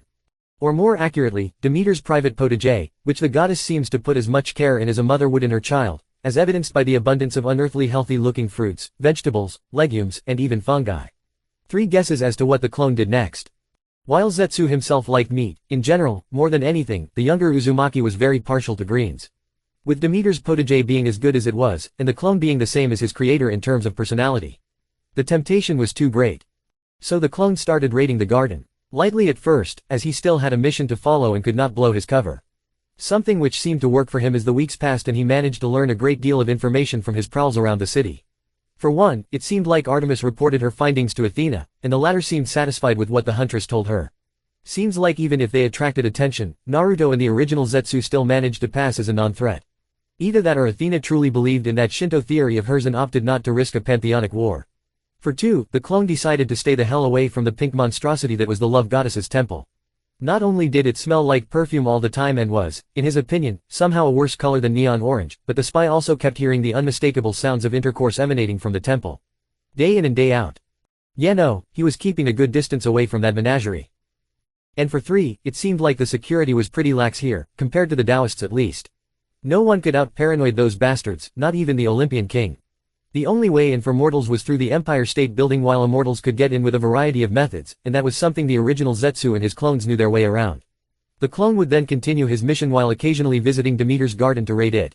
He would be the first to admit that he'd made a mistake by slowly growing bolder with his intrusions to the blonde goddess's property. If one were to ask the spy if it was worth it, he'd nod and say definitely. If one were to ask the harvest goddess about her view, however. Well, let's just say Zetsu had gained an enemy on Olympus already. That is if the deity ever got to know who was responsible. The last time the clone saw her, Demeter had let an inhuman screech of rage before conjuring a very pointy pitchfork and marching to the council room. This brings us to where the clone's problem began. Evidently, a pissed-off Demeter could very well put the fear of herself into her youngest brother, enough for him to call a meeting over her complaints to find out who was responsible. Seeing an opportunity to observe the Olympians more closely, he took the chance. Something that in hindsight, he should have been more careful about. Looking back, he might have been too rash, having hidden at the top of one of the columns, out of any of the gods' sight. Or so he had thought. Halfway into the harvest goddess's rant demands to storm the underworld, since she suspected Hades was somehow behind this, the duplicate felt someone's gaze on him. Something that understandably surprised him since he was sure to be out of sight and was suppressing himself nigh perfectly. Taking a gander, the spy peeked from their perch in the direction he felt the gaze from. The second his yellow eyes met a pair of orange flames that acted as his observer's eyes, the spy made the wise decision to, as the original Zetsu would put it, get the fuck out of Dodge. So he ran away, and now he would have to tell the original he messed up and quite possibly compromised both Naruto and Zetsu because he got careless. Fuck, thought the clone, before he went ramrod straight as he detected something approaching.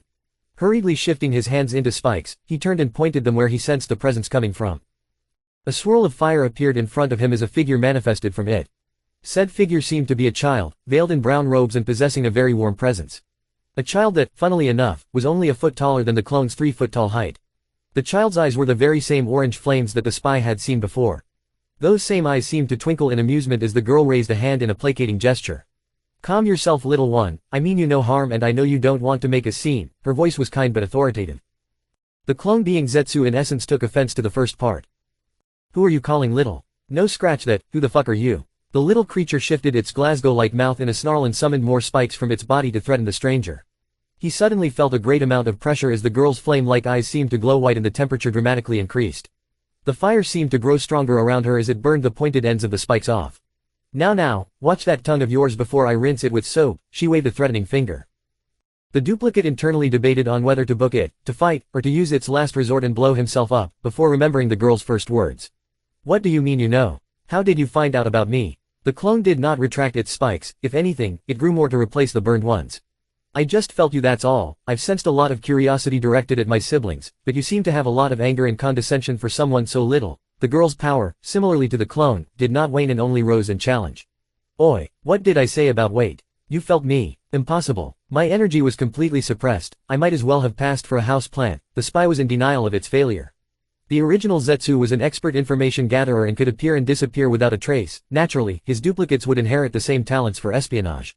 The girl smiled in amusement at the soy's denial, but your emotions were not, she stated matter-of-factly. The clone stammered before stopping himself when the girl narrowed her eyes at them. You're an empath. A passive one, he continued, knowing but dreading the answer. Empaths were already rare enough. Passive empaths, as in those that did not need to actively focus to use that ability, on the other hand. The odds of meeting one were astronomically low. Even Naruto, while being able to detect negative emotions passively, was at most an active empath who could only read someone's complete range of emotion when he was in physical contact with them. Passive empaths were dangerous, especially to spies like Zetsu, who had no way to completely erase their emotions without becoming a literal vegetable. The child's eyes twinkled in delight at his deduction and she nodded. And now that I've answered your question, how about an introduction? She smiled disarmingly at the spy. Aren't you here to kill me? Or capture me? The clone was honestly baffled at the stranger's nonchalant attitude. That could be excused as his power was suppressed, but there was no arrogance in her voice, only kindness. Oh no, no little one. The child waved an arm. I sensed someone observing us and was very curious to know who it was. We rarely get new faces around here nowadays. And while I do not tolerate breaching people's privacy, especially that of my family, I could also tell you did not have any nefarious intentions. If you were, you would have done a lot more than raid my little sister's garden. The girl threw the clone a pointed look. His cheeks, surprisingly enough, colored a shade of green in embarrassment at being called out for his actions. He did not even bother protesting her use of the adjective, little. He stammered, unable to formulate a defense before slumping. Fine, he wished the original was here, he'd have known what to do. Better yet, Zetsu might not have been caught. Named Z2, the spy muttered in a defeated tone. He really could not do anything else in this situation. Escaping would have prompted the girl goddess whatever to report her findings to Olympus and put them on high alert. Fighting would have accomplished nothing but attracting attention. Same with the kamikaze option. Z2. The girl patted her cheek in surprise, unaware she misspelled the name. What a peculiar name, she said. I am Hestia and it's a pleasure to meet you. Her next statement froze Z2.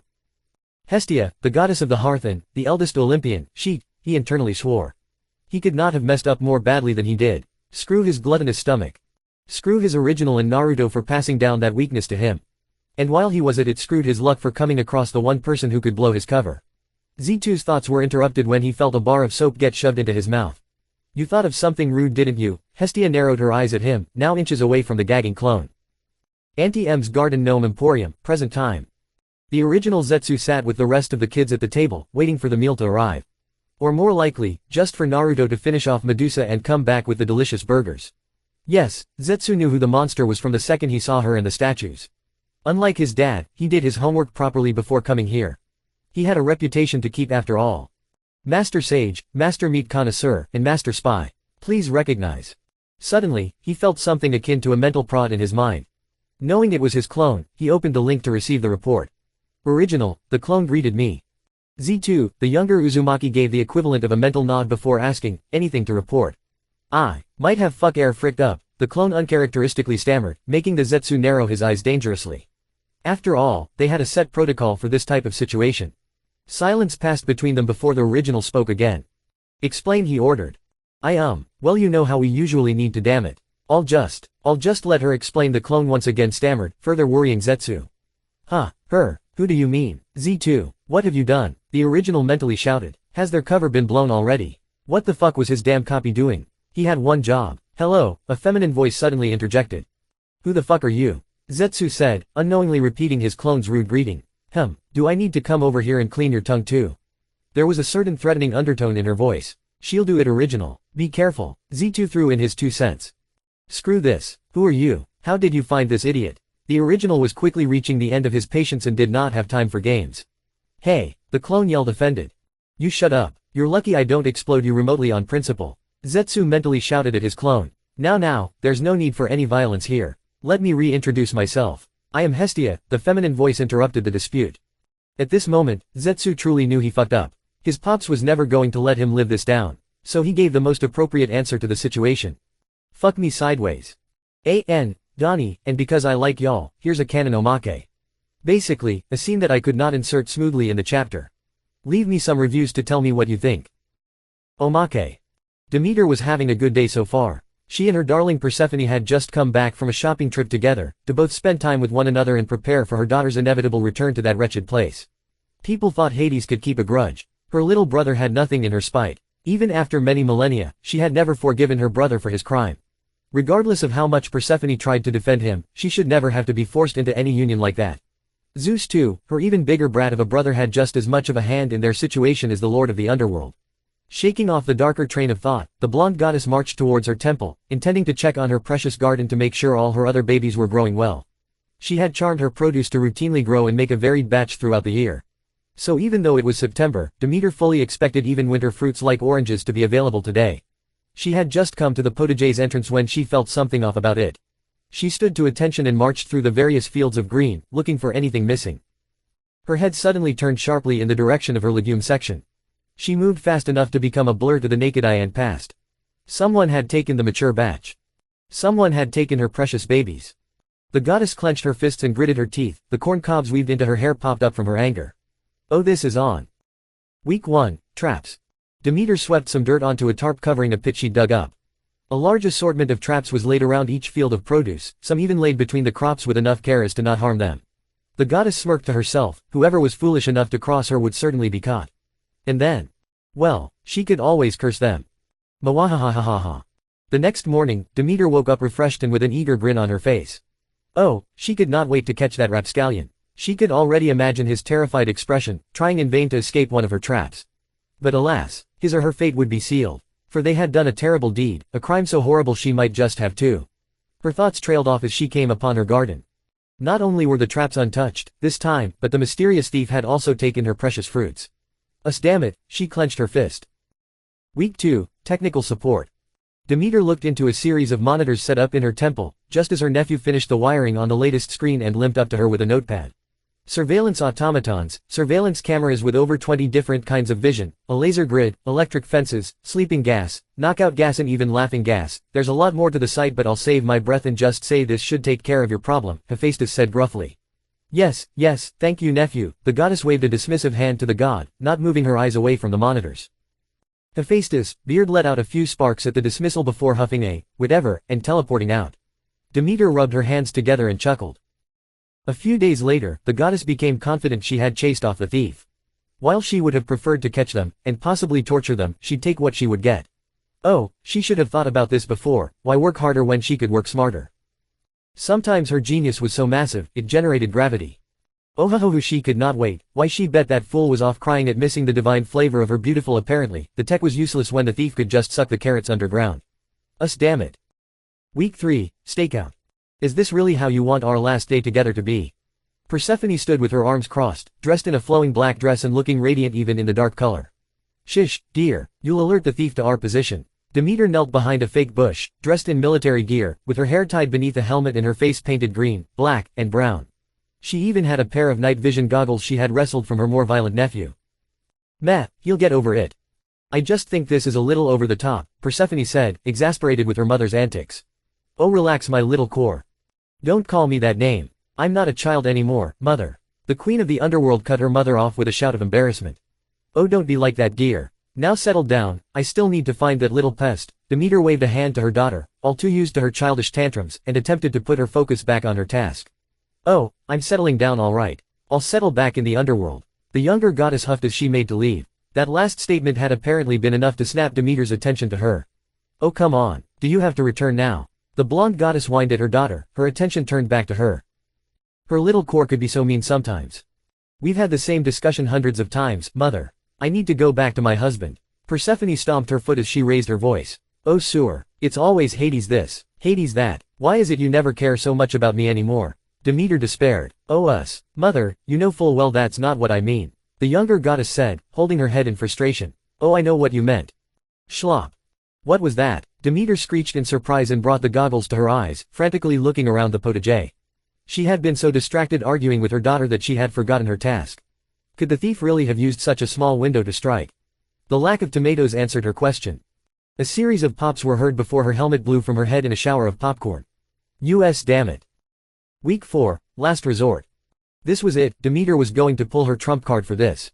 As much as it pained her to do so, she had magically altered many of her babies into what can only be described as carnivorous plants on steroids. If the thief could evade detection, she'd make sure they wouldn't be able to eat anything by simply having their meals become too dangerous to consume. She didn't even care about her batch anymore, she just wanted to kill the little shit disrespecting her. At this point the goddess was unrecognizable, her hair was a mess, her toga was in disarray and her eyes had bags from sleep deprivation. It had gotten so bad that her servants had started giving her a wide berth. Let them be scared, she had half a mind to start interrogating them too if she hadn't already done so in the third week of this charade. She had gotten hysterical, to the level where she had forgotten sleep, rest, and her duties for this task. Persephone had left for her stupid brother's domain and she was left alone to deal with this nonsense. Tonight would mark day 24 since that crime spree started. She sat on a chair overlooking her garden and looked at the monstrosities she had created, all of them moving and seemingly feeling out for any prey around them. Hey, this time, she'd get him. By Gia, her eyelids were getting heavy. Ah, maybe a minute of rest would do no harm. Just a minute. As sunlight hit her eyes, Demeter jolted awake, looking around like a madwoman. Surely nothing could have happened. Her worries were answered in the worst way possible when she noticed most of her newest plants lying limp on the ground and missing large chunks of their stems and whatever remained of their fruits. Demeter's face grew purple from rage as she manifested a pitchfork. Oh, for the love of US. WHO, the hell is doing this? Who's the motherfucker with a death wish? Chapter 8. Ah, this is the life, blue bubblub. Just me, my boy, and nothing to bother us while we catch dinner. Ain't that right, Zetsu-chan? Blah blah blue, PWAH, Zetsu exclaimed as he pulled his head out of the water.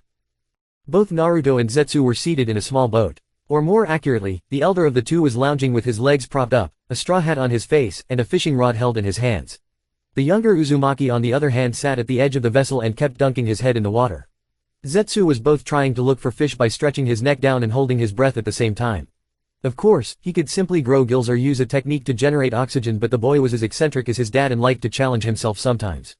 The boat itself was a double-hulled canoe and a gift to the two travelers from a distant island.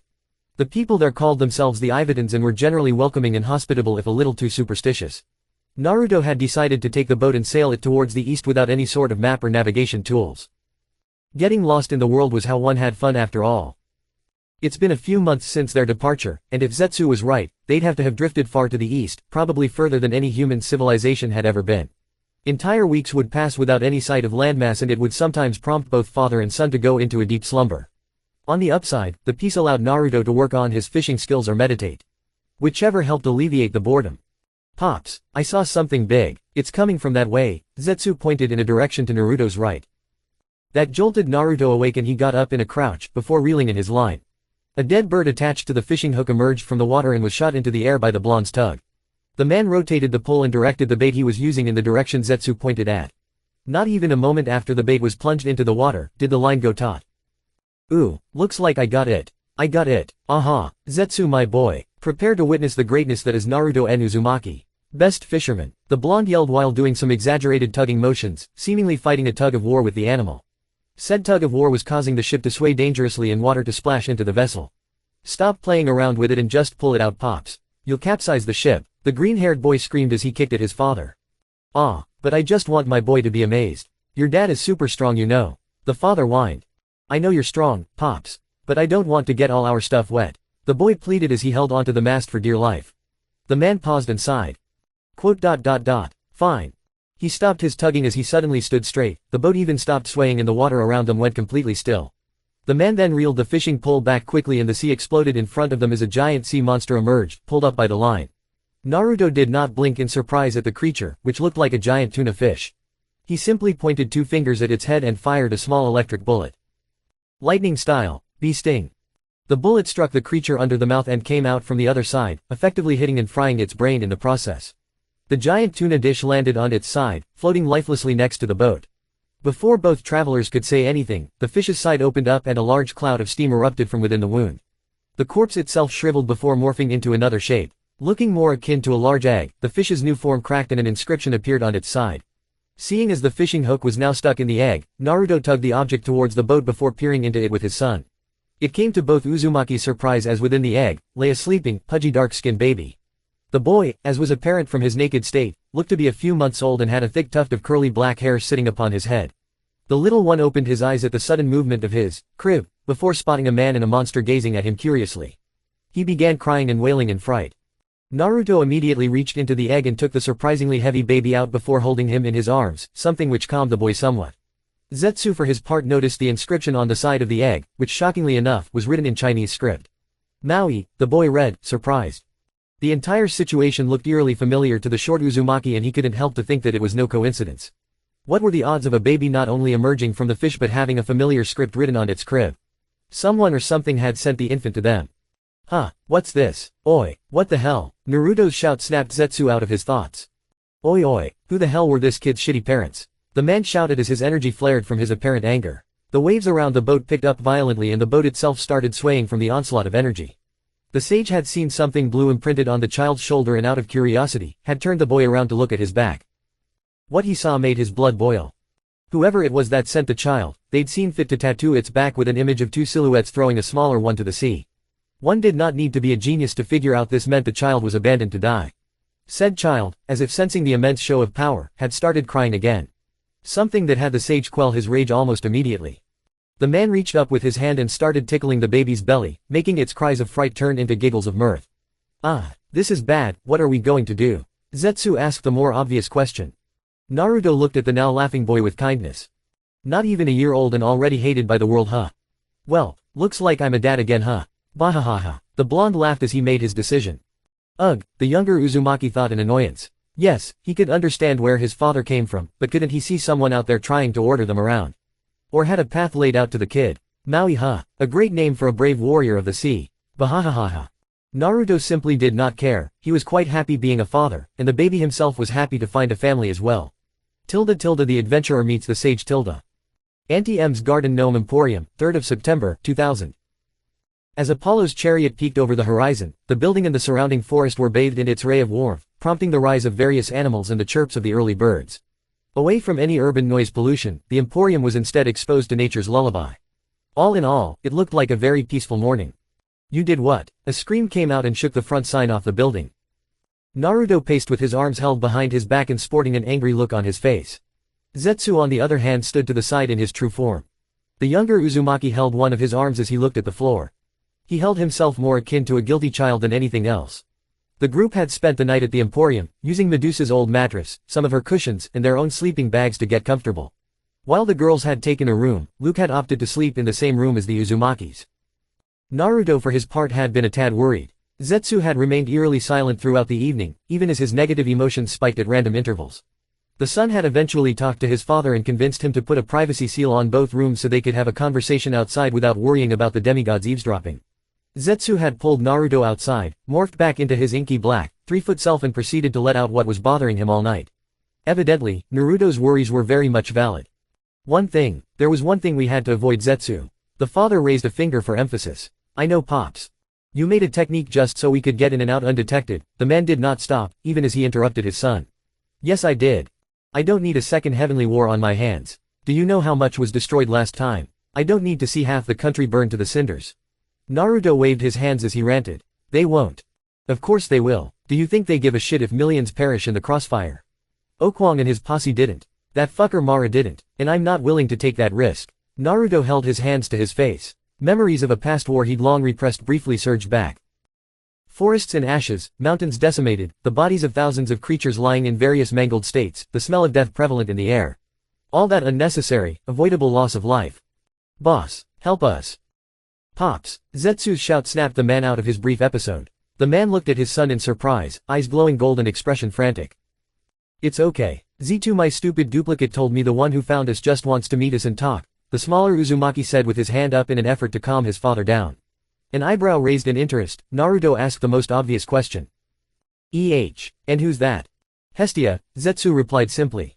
Hestia. The man stretched her name out, expecting his son to elaborate. The green-haired Uzumaki's palm met his face in a wet slap as he sighed.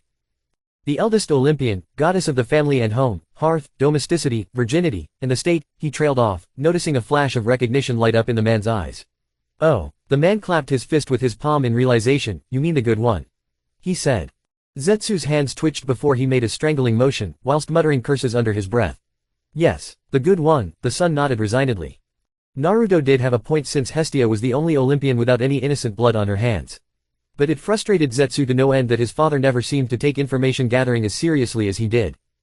So what did you mean before? About her coming to meet us? The sage asked. Well, she asked to come immediately, but my clone briefed her on the other kids, so they decided to come in the morning, the younger Uzumaki explained. Cool. So is your clone gonna bring her here? Naruto trailed off, unsure of the next course of action. We already said her name twice, she should know where we are, Zetsu explained matter-of-factly. The Greeks could, like other gods, sense when they were being talked about, which did make their infiltration harder than it had to. But that sense only applied to their names and names alone and in the areas they had influence in. Just as Zetsu predicted, a swirl of fire appeared in the air in front of the duo, and a young woman materialized from it. Hestia had taken an older appearance, now looking more like an adolescent, while Z2 hitched a ride on her shoulders like a child. Zetsu's eyes zeroed in on his clone who, for his part, dropped from his perch and hid behind the goddess's legs in fear of what his creator would do.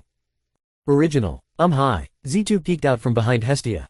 The deity in question held a hand to her mouth to stifle her giggles at the display before regaining her composure. Ahem, hello there. You must be Zetsu and Mr. Naruto, this little one told me much about you, she gestured to Z2. Oh, did he now? Zetsu hissed, making the clone keep and hide back behind the veiled woman. Don't let him kill me, big sis. The clone cried out. That last part prompted a raised eyebrow from Naruto. Big sis. You foo, the woman giggled again at the little creature before looking at the blonde subject of interest. So, you're the one behind all the recent ruckus. She smiled at the man. Naruto smiled back, sensing no negative emotions coming from the woman, and approached her with his hand out. Yup, Naruto and Uzumaki, nice to meetacha, he said cheerily, seemingly forgetting about his earlier reservation. Oh, don't get him wrong, he was still mad at his son for his stunt and apprehensive of the potential risk of blowing their cover. But sensing no negativity coming from Hestia alleviated some of his worries, which prompted a more diplomatic response. He needed physical contact to get a complete readout of the woman. Yes sir, dumb high IQ move indeed. Hestia looked at him amusedly, as if she knew what he was thinking, before raising her smaller hand and letting it be enveloped in his larger one. Several things happened for both parties in that instant. Both Naruto and Hestia's eyes widened, one in pleasant surprise and the other in muted shock. Such a beautiful soul, Naruto's eyes began to water at what he had felt. Anything he might have read did not do the woman justice, all the myths could not come close to describing the sheer purity of her soul, of her very essence. Everything about her screamed, wholesome, so much so that Naruto had to rein in every fiber of his being that demanded he give the goddess hugs and headpats. A brief surge of rage overtook him when he got glimpses of her early life. Of Kronos. Forget any reservations he might have had, after this, he was going to drown her in his fatherly affection. It's the least he could do. Hestia's thoughts on the other hand, while similar, were also overwhelmed by a feeling of dread, for she had been exposed to the man's true self. Meaning she had come to know just who she was dealing with. The legendary gallant sage of the East, one of the more obscure figures in the Asian continent. She hadn't thought much about him, since he seemed to never make too much of an appearance other than in texts and hearsay. She had even gone as far as to, ironically enough, label him a myth. That was before the Heavenly War, which had sent ripples of fear and apprehension through the supernatural world. An event that had resulted in one of the strongest pantheons in history to capitulate to, from what she had known, a single entity. The fact that said entity did not belong to a pantheon had almost sent panic through their ranks as it had done to so many others. With that into account, it was quite surprising that the day Hestia finally met the sage, he had completely blown her expectations aside. Were she to ever meet him, she had expected an arrogant, selfish, and cruel person, not this. This saint. Regardless of the frightening amount of power he possessed and how eerily similar his energy felt to that of her grandmother, his aura, his emotions, everything about him pointed towards a genuinely kind-hearted man.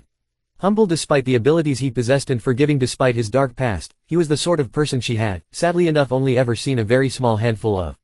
In fact, the person most similar to him would be, surprisingly enough, her own mother. With what her ex-husband had done to her, one would think the former Titan Queen would have become a bitter woman.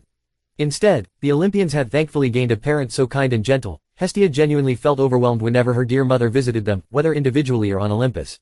Ria was simply one of a kind, or at least she was until she'd met Naruto here. Why did she feel a sudden chill at the thought of the two ever crossing paths?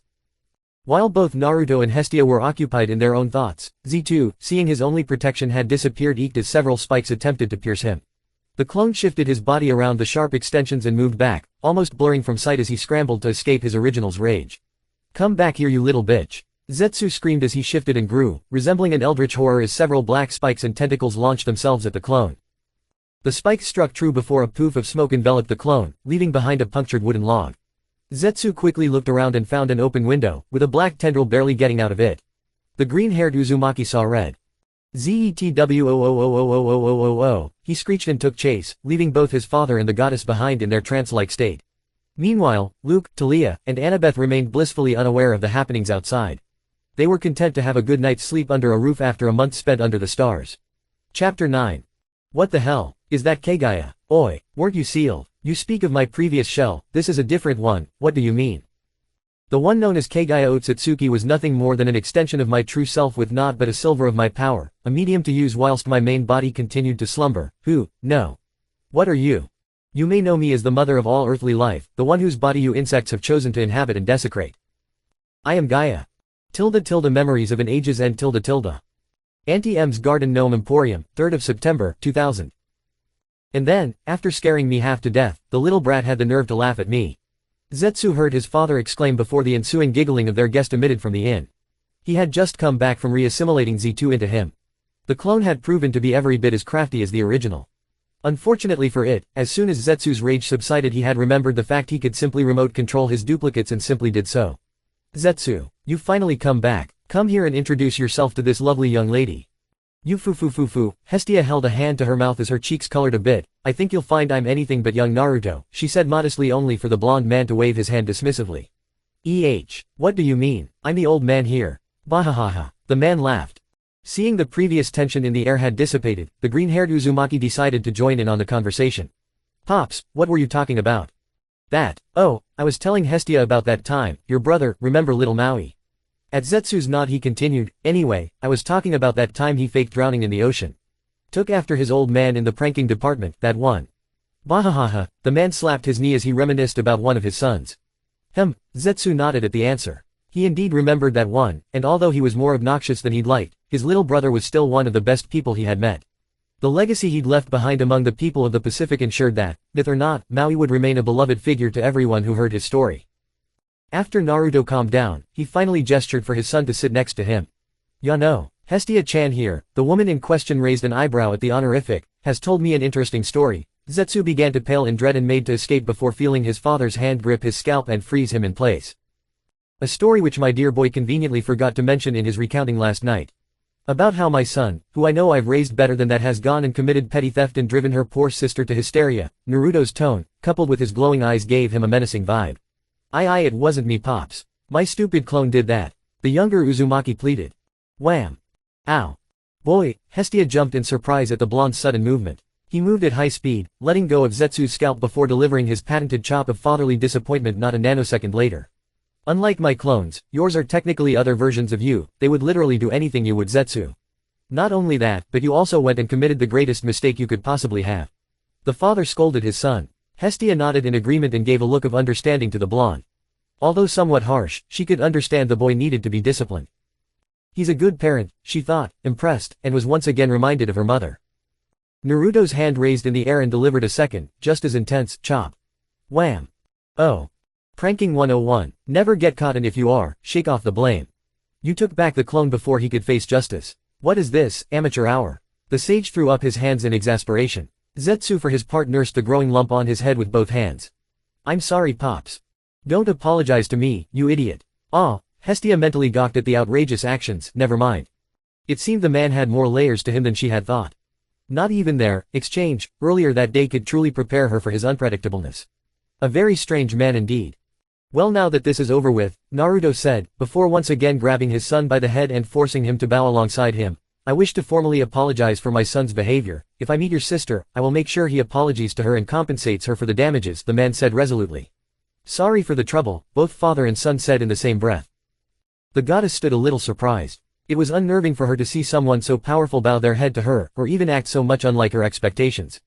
But then again, she'd come to learn in her long life that preconceived notions could never truly decide the way one should see the world. It's all right, please raise your heads, she said softly. Naruto did so and shot a grin at the goddess. You really are kind, Hestia-chan. Most people wouldn't hesitate on guilt-tripping me into doing whatever they want, the man said before bouncing closer to her, still in a seiza position. He stopped when he was within 2 feet of her and leaned his face closer to hers. She almost recoiled back had it not been for the fact she could sense no lust in his actions. The man settled for simply gazing at her with a grin, his eyes looking into her flaming pair. Before she could ask what he was doing, she felt the man's hand land on her head gently. Pat pat, the blonde voice filled with joy, while tactlessly giving the eldest Olympian a headphone. Something not even her siblings had ever done.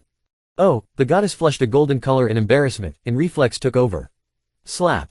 The deity's hand shot up and smacked the blonde's cheek. The force of the strike was something the man clearly did not expect as he was sent careening into and through a wall. Zetsu looked on, not appearing to be the least bit worried. If anything, she could sense a tiny amount of vindictiveness from the shorter Uzumaki. Not even 10 seconds later, 2 doors swung open, with Talia and Luke came out of their respective rooms in sleepwear and brandishing their weapons. While the privacy seals soundproofed the rooms they were in, they did not prevent them from feeling the entire building shake from Hestia's strike. What was that, Mr. Naruto? I felt the entire room shake. Both shouted at the same time. They spotted a veiled woman with orange flames where her eyes would be, standing and looking at them in surprise with a hand extended. Naruto for his part was nowhere to be seen but from the big hole in the adjacent wall. One could only think that the lady, with her abnormal appearance and body frozen in motion mid-strike, was clearly a monster. Both demigods shouted and ran at the surprised deity, spear and golf club raised in the air. Die! A single war cry tore out of their throats as they flung themselves at their perceived enemy. Oomph! Before they could get any closer, air escaped their lungs as they were abruptly blocked and hoisted up over Zetsu's shoulders, who had taken his human disguise. Stop it, you two, she's not a monster, but now teenage-looking Zetsu's voice cut through Luke and Talia's protests and struggles. A few minutes later, both teens were calmed down and sat on the ground with many questions on their minds. Zetsu had taken a similar position facing them while Hestia sat at the edge of the trio, getting back her bearings. Booming laughter erupted from outside the destroyed wall, cutting through the tension. Bahahahaha. You're packing a hearty wallop in those stringy arms, aren't you? Naruto had an easygoing grin on his face, despite the red handprint taking up a third of it. He did not look like a man who had just had, eloquently speaking, the bitch slapped out of him by an embarrassed goddess. The sage stepped over the still standing portion of the wall and got back into the room to look at the occupants. Talia and Luke were looking at him like he had grown a second head. Zetsu's palm was acquainting itself, once again, with his face, and Hestia. The goddess did not take teasing well from how golden her face had gotten. Naruto's grin widened. Ah, nothing like some comedy to ease up the tension. Why did he have the perfect pun prepared for this occasion? Seems like we got ourselves a, he looked at the 4 seated people, situation, he winked for added effect. The other 4 occupants stared at the winking man in silence, all with different thoughts. Hiya! A scream rang out from Talia's room as little Annabeth, clad in a makeshift pillow armor she'd tied with parts of the bed covers, came out of the door swinging. She wielded a hammer and a small dagger in either hand and tried her hardest to look as threatening as possible.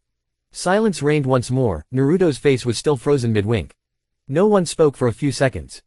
Fit. Hestia's cheeks puffed out suddenly before the goddess, followed by everyone sans Annabeth exploded in laughter. The little girl looked confused before laughing meekly alongside the group. Bahahaha. That was great. Naruto wiped a tear from his eye as he sat in the same position he was in before his trip through the wall.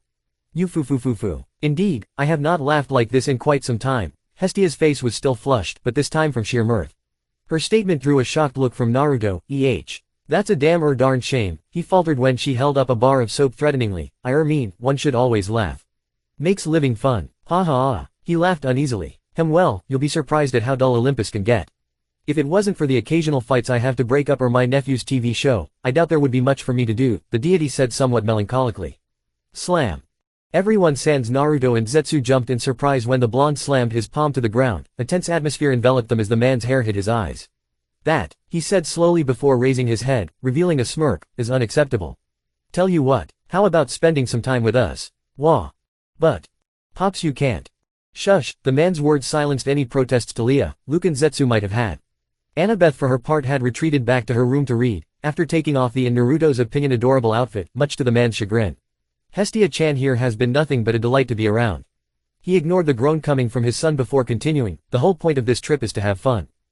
I thought it was getting to camp, Luke whispered to Taliah, heedless of the older blonde's glare. And I will not let anyone feel excluded. I expect you to give her a warm welcome and for all of us to get along. The sage finished his statement. Taliah and Luke seemed satisfied, but Zetsu looked constipated. Naruto briefly realized the hypocrisy of his actions. He had just scolded his own son for potentially blowing their cover and yet here he was willing to mingle around with one of the beings they were supposed to hide from. What can he say? In for a penny, in for a pound. Might as well gain Hestia's friendship. She seemed like a nice gal, especially with how happy she looks right now. The goddess of the hearth was positively touched by the invitation. She could feel an inner giddiness at being able to spend time with not just the demigods her family but also the father and son who had become a great subject of interest to her. It occurred to her how rare such an instance was, where she was able to drop her guard around outside of Olympus, especially around her family. Oh, she could not wait to learn more about the three demigods. What were their likes, dislikes, ambitions or dreams for the future? What were their personalities like? From her brief glimpse into their emotions, it seemed her niece was more like her father than she realized, a little spitfire that one. Her grandnephew Luke seemed a bit of a downer, but if what she'd heard from Hermes was correct, that was, unfortunately enough, a natural result of his past. And little Annabeth. That little ray of sunshine absolutely must be protected. Ah, it was almost like seeing a child version of Athena. So cute. If only her little brother hadn't been such a stickler when it came to gods seeing their children, she'd have been all over watching over the children. Sigh. Well, only one thing to do now. I gladly accept your offer, Mr. Naruto. But please, let me make breakfast for you all. It's the least I could do, she said earnestly. Wah, no way, you're a guest here. The blonde waved his arms in front of him in disagreement. I assure you it'll be no trouble at all. Cooking is a pleasure for me, especially for my family. The deity insisted. Ah, but aren't you all about manners? Well, it'd be bad of me to let you work. The man argued. Oh shush, it'll be done in an instant. She waved away his concerns. Oh come on, I was going to make my super special breakfast ramen. He pleaded. I think not. Noodles are not a good way to start the day, she disagreed vehemently. Gasp, you take that back. The blonde looked as if he was physically struck by that statement. You foo, if anyone needs me, I'll be in the kitchen. She disappeared in a swirl of fire. Oi, come back here. Naruto ran towards the kitchen. Taliah and Luke watched the back and forth with conflicting expressions. Taliah for her part was mostly surprised at how calm Mr. Naruto and Zetsu were in this situation, so much so that the father was bantering with her. Bantering. With an all-powerful goddess. What even was this? Can someone be that brave or was it just pure stupidity? What? I am so lost right now, she admitted honestly and Luke for his part nodded with her statement. I hear you, I knew Mr. Naruto had guts but I didn't know he had a death wish too, he said in a deadpan before huffing as the Ravenette's elbow dug into his side. Don't be mean, she said with a frown before sighing and crossing her arms. But yeah you're right, I mean I'm not dreaming right. She pointed at the kitchen door, that was Hestia right? My aunt, she questioned. Yup, the teen admitted. My dad's sister, eldest Olympian, the freckled, yup, his tone was the same. She sounds pleasant enough, Taliah admitted reluctantly. Yup. Say, yup, one more time and you'll be making another sound, the girl shot the smirking blonde a glare. Luke opened his mouth as if to taunt her, before wisely closing it and nodding, smirk still in place. Taliah huffed before turning to look back at the door. I can't trust her yet, she muttered. Same, he nodded without any fuss. They'd already been screwed over enough by their supposed family, they couldn't let their guard down now. Mr. Naruto and Zetsu might have been strong enough to fend off monsters, but gods were in a different league. Taliah flinched when she felt a hand on her shoulder and turned to see Luke looking at her seriously. No matter what, we'll stick together okay? He said resolutely. Okay, her cheeks colored a bit at his intense gaze. Later. This is so unfair, thought Zetsu, as he sat on a table with the demigods and waited for their meals. I make a single mistake and get bonked, but Pops can just go ahead and open up to anyone he wants. You, he internally groaned. Are you okay there buddy? Luke asked worriedly after seeing a constipated look appear on the Uzumaki's face. Yeah, you've been awfully silent since all this happened. What, are you scared or something? What started off as concern from Taliah was quickly replaced with her usual snark. No, I am not, Zetsu said firmly before putting up a hand to support his cheek, but I am apprehensive of the potential risks of this development. He did not elaborate further, opting to ponder on a possible solution for their problem. It was by sheer luck that the only person to discover him knowing about them. "So you're scared," the Ravenet sported a large teasing grin. "No." Before the two could start a fight, the door to the kitchen opened and an enticing aroma flooded the room. The group all felt their mouths watering at the positively divine smell, as Hestia and Naruto walked back into the room, each with a plate stacked with pancakes on each hand. 2 extra plates were put down for the 2 adults as they were put down the stacks. As a finishing touch, Hestia snapped her fingers and a bottle of maple syrup appeared and a bowl of fruits appeared in the middle of the table. The demigods eagerly piled their plates with the fluffy breakfast food. Luke paused before eating as he held Talia and Annabeth's shoulders. They looked at each other and nodded before looking up at the goddess's expectant gaze. "Thank you, Lady Hestia," the three said after remembering their manners, drawing a great smile on both the deity and the elder blonde's face in the process. Naruto sharply looked at Zetsu with the same expectation. The younger Uzumaki, who had been in the process of cutting his own pancakes, paused at his father's look. "Yeah, thanks I guess," he said awkwardly. When he saw his father narrow his eyes, he huffed and recomposed himself. "I mean, thank you for the meal." Zetsu clasped his hands and lowered his head in gratitude to the goddess of the hearth. Hestia smiled at the children in front of her. "Oh, no thanks necessary, my dears. Simply enjoy my food and that'll be enough for me," she said kindly, making Naruto internally gush at the wholesome scene. Zetsu shrugged before taking a cut part of his pancakes and bringing it to his mouth. Damn, the smell was really amazing. Once the treat entered his mouth, however, he felt his mouth explode with flavor. This is, he thought as his face reddened in joy. Nirvana, he internally shouted as he felt his own soul get lighter. That was the day the expert food critic, Zetsu N. Uzumaki, learned what the perfect pancake was. "Oh, by the way, I never asked you, Zetsu, but whatever happened to your little friend?" the goddess asked, referring to Z2. Her question snapped the dazed Zetsu from the other occupants. The demigods were lost in their own happy places as the delicious food did wonders on their taste buds. Naruto simply snickered before piling up his own plate and dribbling maple syrup all over it. "Ah, poop," Zetsu adequately answered. So that's chapter 9. Hope y'all liked it. There was originally gonna be a more touchy-feely scene with Naruto and Hestia, but I figured it was both too early for it and it would have raised too many questions for Luke and Talia.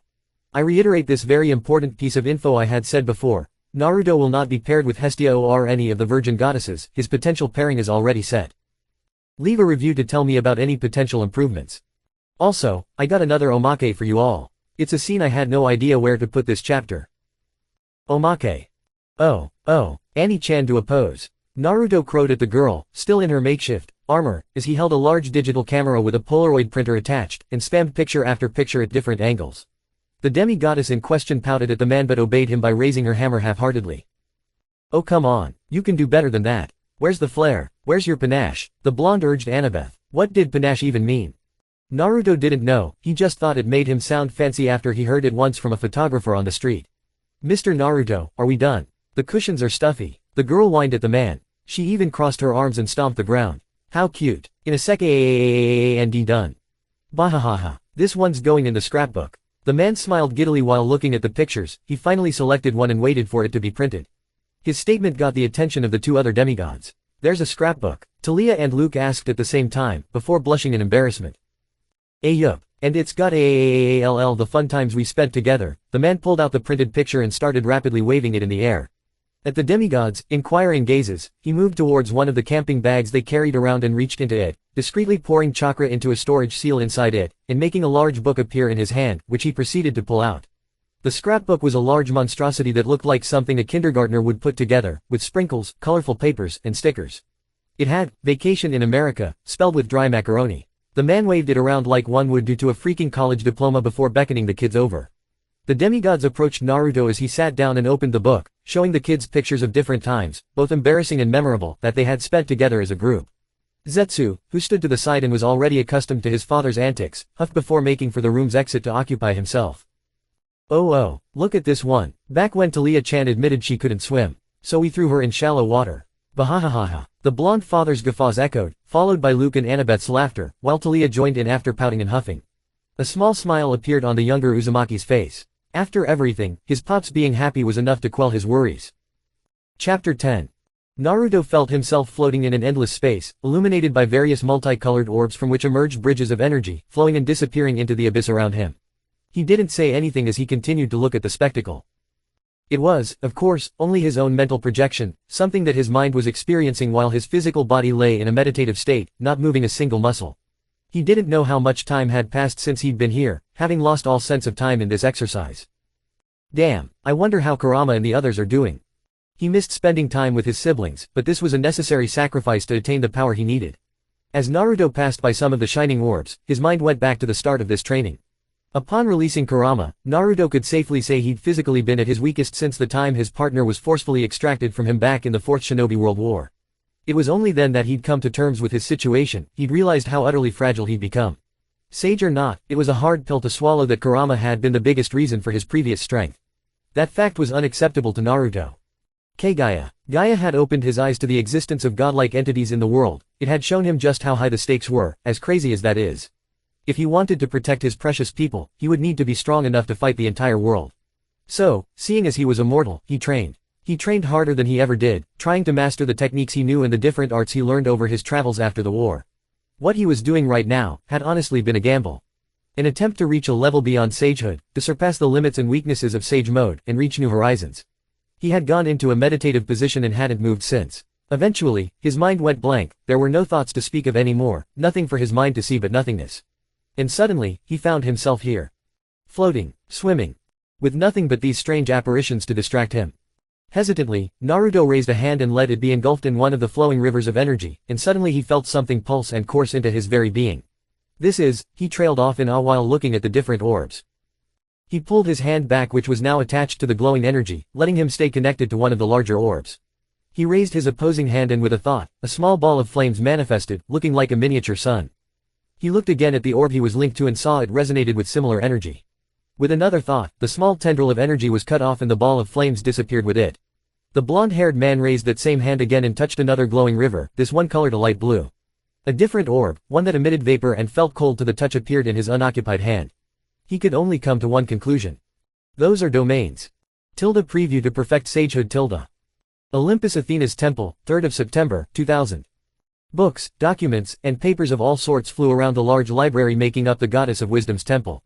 Said black-haired deity was pacing in front of her large desk located at the middle of the temple, clad in a simple gray toga for comfort over presentation. She held one of the many books while other documents floated around her, all within of which were being read simultaneously before being replaced by others. Her gray eyes were glowing intensely and seemed to gloss over information at a ridiculously high speed. Her reading paused briefly when she heard her temple's gate open, before resuming her work after sensing the familiar energy of her sister. It wasn't long before Artemis appeared from around one of the large bookshelves making up Athena's maze of a library. The brunette had taken her adult form and walked towards her sister while looking around at the chaos occurring around them. The goddess of the moon stopped before her sister and looked at her worriedly. Is this a good time? She asked, making the wiser sibling pause in her work. Without looking up from her documents, Athena uttered a simple, no, before going back to her reading. Sister, I'm worried about you. Artemis paused to see if the woman would respond. When she did not, the brunette continued, Father's worried too. You've been here for the last 2 weeks and haven't so much as taken a peek outside. Sister. Artemis narrowed her eyes as Athena continued to ignore her, seeing her mumble something unintelligible. Upon seeing some signs of fatigue on the goddess of wisdom, namely the bags under her eyes and the slightly messy hair, something that Athena would never allow to happen normally, the brunette became genuinely worried and hurried up to her sister's side. Athena. She grabbed the busy deity, which caused her to turn sharply towards the huntress with an irritated look. What? She said stiffly, can't you see I'm working on something important? She continued. Athena, the brunette sighed, you always do this. Every time you have a project on your mind, I have to come here and push you to take a rest. She crossed her arms in irritation. Abruptly, all the flying books paused as the goddess of wisdom turned towards her younger sister with a glare. This one is important. It might be a matter of life and death, she said. You say that every time, sister. Artemis fired back, before getting a pensive look. Wait. Is this about what happened yesterday? I thought we agreed it was Hermes. The huntress narrowed her eyes on her older sister. While Demeter wanted to blame Hades, the rest of the council had shot down her demand for an invasion of the underworld. Hermes was the next suspect and despite his denials, the rest of their family didn't believe him out of habit. It didn't help that Apollo didn't confirm whether or not Hermes was lying, since the god of the sun was mad at his brother for one thing or another. Thus, Hermes had to face his aunt's wrath even though he was innocent of the crime. Artemis didn't particularly care for what happened to her brother, even if he was innocent, many agreed he had it coming for all the pranks and mischief he pulled. Yes, and what's been happening the last few weeks? I've been to her garden to investigate and I even sent probes throughout Olympus and you know what I found. Athena asked, but before her sister could answer, she continued, nothing. I found nothing. No footprints, no DNA, and not even an energy signature, and it doesn't make sense. No matter who or what you are, you will leave behind an energy footprint. And you can't tell me Demeter couldn't have sensed any one of us in her own backyard. Athena's frantic exclamation snapped Artemis out of her thoughts. And that. The wise deity wildly gestured to the enormous bulletin board where a map of the US and Japan alongside pictures of many Greek gods, and even some gods that the huntress did not recognize, were pinned. The surprising thing, however, were the two pictures of that one blonde man and his son pinned next to Japan with question marks adorning them. What about that? Artemis asked curiously. The blonde man, Naruto and Uzumaki, and his son Zetsu. There are too many questions I have about them. You told me yourself they weren't normal. They don't act normally around us. I'm suspecting they're spies, scouts, vanguards from the Shinto to start another war. I don't know. The wiser sister had seemingly forgotten her title as she looked ready to pull her hair out. Artemis deadpanned at the sight. She's in conspiracy mode again, she thought before deciding on her next step. Alright sister, I think you need some rest. The goddess of the hunt raised her arms in a calming gesture and approached her sister again, intending to hold her comfortingly. I don't need sleep. I need answers. My daughter is with Artemis. Athena trudged and sat down on her desk while holding her head in her arms. My little Annabeth might die. She continued in despair. The goddess of the moon sighed. She could understand her sister's worries, especially concerning the little demigoddess. Since even with her freedom to watch over their children, gods could do nothing to help them physically because of the ancient laws enforced by Zeus. Artemis sighed at the entire situation before looking at her sister with a soft smile. If you want, I can turn that guy into a jackalope for you. Her gentle tone contradicted the sinister nature of her words. Athena sighed as well before rising from her seat with a hand to her head. No, it's fine, you're right sister. The goddess of wisdom approached her sister and enveloped her in a hug. Thank you, she whispered. We're sisters, Athena, it's the least I could do, and don't worry, I'm sure nothing bad will happen to Annabeth. I'll watch over her for you. The moon deity returned her sister's hug with vigor before walking with her to the temple's bedroom. Auntie M's Garden Gnome Emporium. SOOOO good. Naruto shouted in glee. His son and the demigods' reactions weren't far off, as the younger Uzumaki had simply gone catatonic while the kids had forgotten their manners in favor of practically inhaling their portions, something that had Hestia both happy and frowning at the spectacle. She could take it as a compliment, yes, but table manners were a must. She looked at the eldest blonde and resumed her own meal with delicate poise, humming in satisfaction at her work. Unknown to the younger occupants of the table, the goddess and the sage were having a more serious mental conversation. Or at least she was trying to. Hestia-chan, the blonde in question, whined like a child. No, even telepathically, the goddess managed to project the image of herself crossing her arms, with a displeased expression. Oh come on, it'll be fun. I'll take care of you like all the others. The man insisted. I refuse to abandon Olympus, Naruto. The deity unapologetically cut into his enthusiasm. She could feel flattered by the fact that such a powerful being liked her food so much, but she wasn't letting go of her family anytime soon. You ain't abandoning it, you're just gonna be working for me part-time. All the time. Please. I rarely ever found someone who could beat mine and Zetsu's standards. And you blew right through him with those delicious pancakes. Hell, let me sweeten the deal. I got great benefits, he pleaded. No. All the earthly and supernatural ingredients you need. I can get them. Think of the great ramen you can make with that. No. How about weekends? Just weekends. No. And this is my final answer, Naruto. Also, please get back on our previous subject. She tried to divert the conversation back to her original point. Fiend. But this ain't over. Hestia mentally rolled her eyes at his stubbornness. So he trailed off. What was the question again? The blonde man said sheepishly, making the goddess mentally facepalm. She was sympathizing with Zetsu more and more. It was like dealing with one of her more empty-headed nephews. Or her younger brothers whenever a pretty woman passed by. I asked you, why aren't you telling the kids about yourself? They're nice kids, I'm sure they'll still accept you either way. It simply made sense to the goddess to be honest with the demigods. They were kind children and obviously cared about the two Uzumakis a lot. There wasn't any need for this drama. It was unrealistic and illogical, as her wise niece would put it. Apollo could learn a thing or two about it since he loved using that ridiculous plotline in so many of his movies. Hestia-chan, you're a great gal, but can you say the same about all of your family? The man surprised her with the answer, so much so that she had no immediate response. I'm not lying to hurt them but to protect them. I don't need your little brother to declare them guilty by association, the sage elaborated. You've never met him. Zeus wouldn't do that. Hestia felt the need to protect her brother even if he knew that the man was partly right. She loved Zeus as any big sister would, but there was indeed a very high possibility that her brother would have tried blasting Naruto and anyone associated with him. She could even understand his paranoia in this case. Pantheonic threats like Naruto, the keyword being, threat, were rarely known to be so kind or courteous. Maybe. Maybe not, but I have enough experience with his type to know some risks aren't worth taking, he said, and the deity internally winced. They won't be in danger, Naruto, she assured. Even if Zeus somehow found out about this, she wouldn't let him go smite the children. Oh, I know they won't, I won't let him be. But I don't need the kids feeling like their own family is actively out to get them, they already went through a lot. The sage clarified and made Hestia let out an in understanding. Powerful as he may be, one could not simply change people's emotions, and if someone like Talia had to see her own father turn his lightning bolt against her, the goddess of the hearth had no doubt she'd be scarred mentally. Single quote. Hestia had no response to the man, and he seemingly took it as his cue to cut off the mental connection, returning to his food with eagerness. Breakfast after that had passed without any incident. Hestia had even dropped the additional issue she wanted to discuss concerning Zetsu's missing clone. The goddess had been reminded through their conversation of the whole purpose of the sage's trip, to have a vacation without attracting attention. It's not working out too well, is it? The veiled deity had to suppress another giggle. The father and son were certainly a refreshing sight. She'd rarely seen beings of their level interact with mortals so casually, to the point of almost fooling her into believing they were mortals themselves. Had she not known better? Ah well, she'd wait and see where this adventure would take her. You sure you don't want to work for me? No. Later. The group stood outside the emporium and in front of Hestia with their bags packed. The goddess in question smiled kindly at the group. I'm sorry that I have to go for now, but I must go back to Olympus. I haven't notified anyone of my absence. No problem, Hestia I mean Lady Hestia. The blonde man threw a conspiratorial wink that had both Hestia and Zetsu rolling their eyes at the man. Thank you for the delicious meal you've made us. What do you say, kids? He said and bowed to the deity. Naruto needn't tell them twice. While Luke and Talia opted to throw in their own thanks, Annabeth, cutely enough, copied Zetsu as the younger Uzumaki bowed as well in gratitude. Thanks, big sis. Those were the best pancakes I've ever had. The boy added telepathically, now comfortable calling the goddess with that title, much to her delight. Naruto would have added his own piece, had he not been gushing over the youngest demi-goddess who was now shyly holding onto his pant leg. She's so cute. You foo. I'm restraining myself from pinching her rosy cheeks, the goddess agreed. Yeah, an air about the blonde was mentally cut off. The answer remains the same, Naruto. Hestia sent him a small glare. Apu, the oldest being between them, pouted like a child.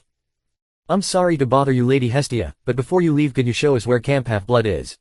Talia's voice cut through the mental conversation both adults were having. She seemed extremely nervous about asking the question, as if afraid of repercussions. That sight made the deity's heart ache. A child shouldn't look at her own aunt in such a way. The goddess thought in sadness. She swiftly approached the two, making them reflexively flinch, before she raised her hands and encircled them in a hug. Talia dear, you don't need to be so formal with me, she said softly, making both teens blink in surprise. I am your aunt, and Luke dear, you are my grand-nephew, she continued gently. Naruto saw the scene and nudged Annabeth forward while she looked back at him nervously. Hestia felt a small weight at her side and smiled when she saw the young girl tentatively hugging her side. We're family, the goddess spoke softly and felt the children relax in her hold, both from her words and her warm aura.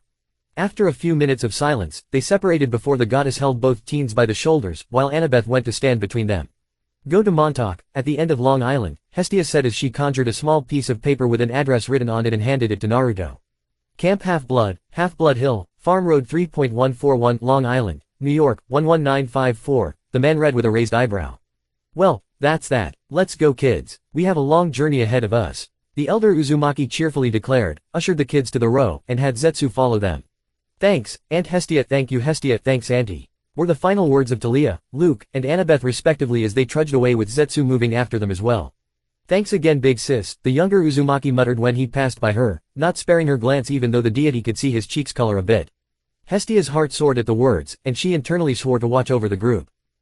She suddenly felt a light pat on her back and turned to find Naruto standing with his face stretched in a grin. Big sis, welcome to the family, Hestia-chan, he said, low enough for the kids not to hear him, and making the goddess's face turn gold in embarrassment.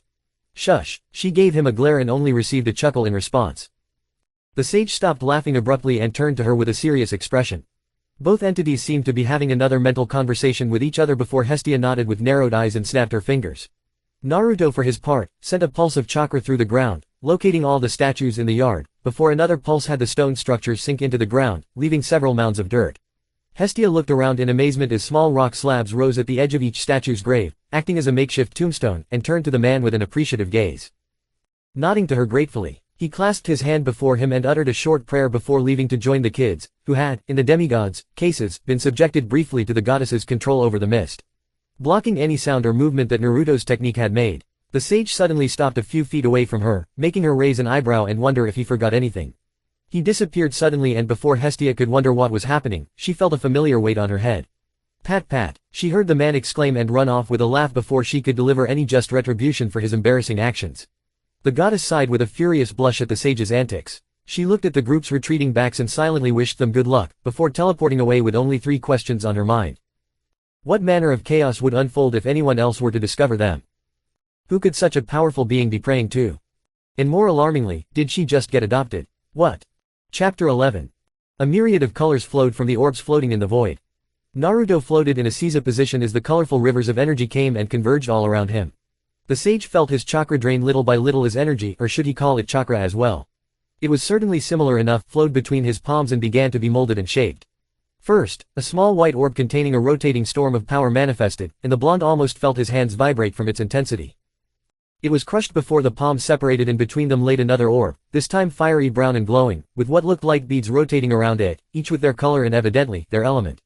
Naruto's palms met again, crushing the Rasengan-like technique before repeating the process, his creations becoming more complex with every try. After what seemed like hours, the blonde opened his palms one final time, showing what can only be described as a scaled-down star system.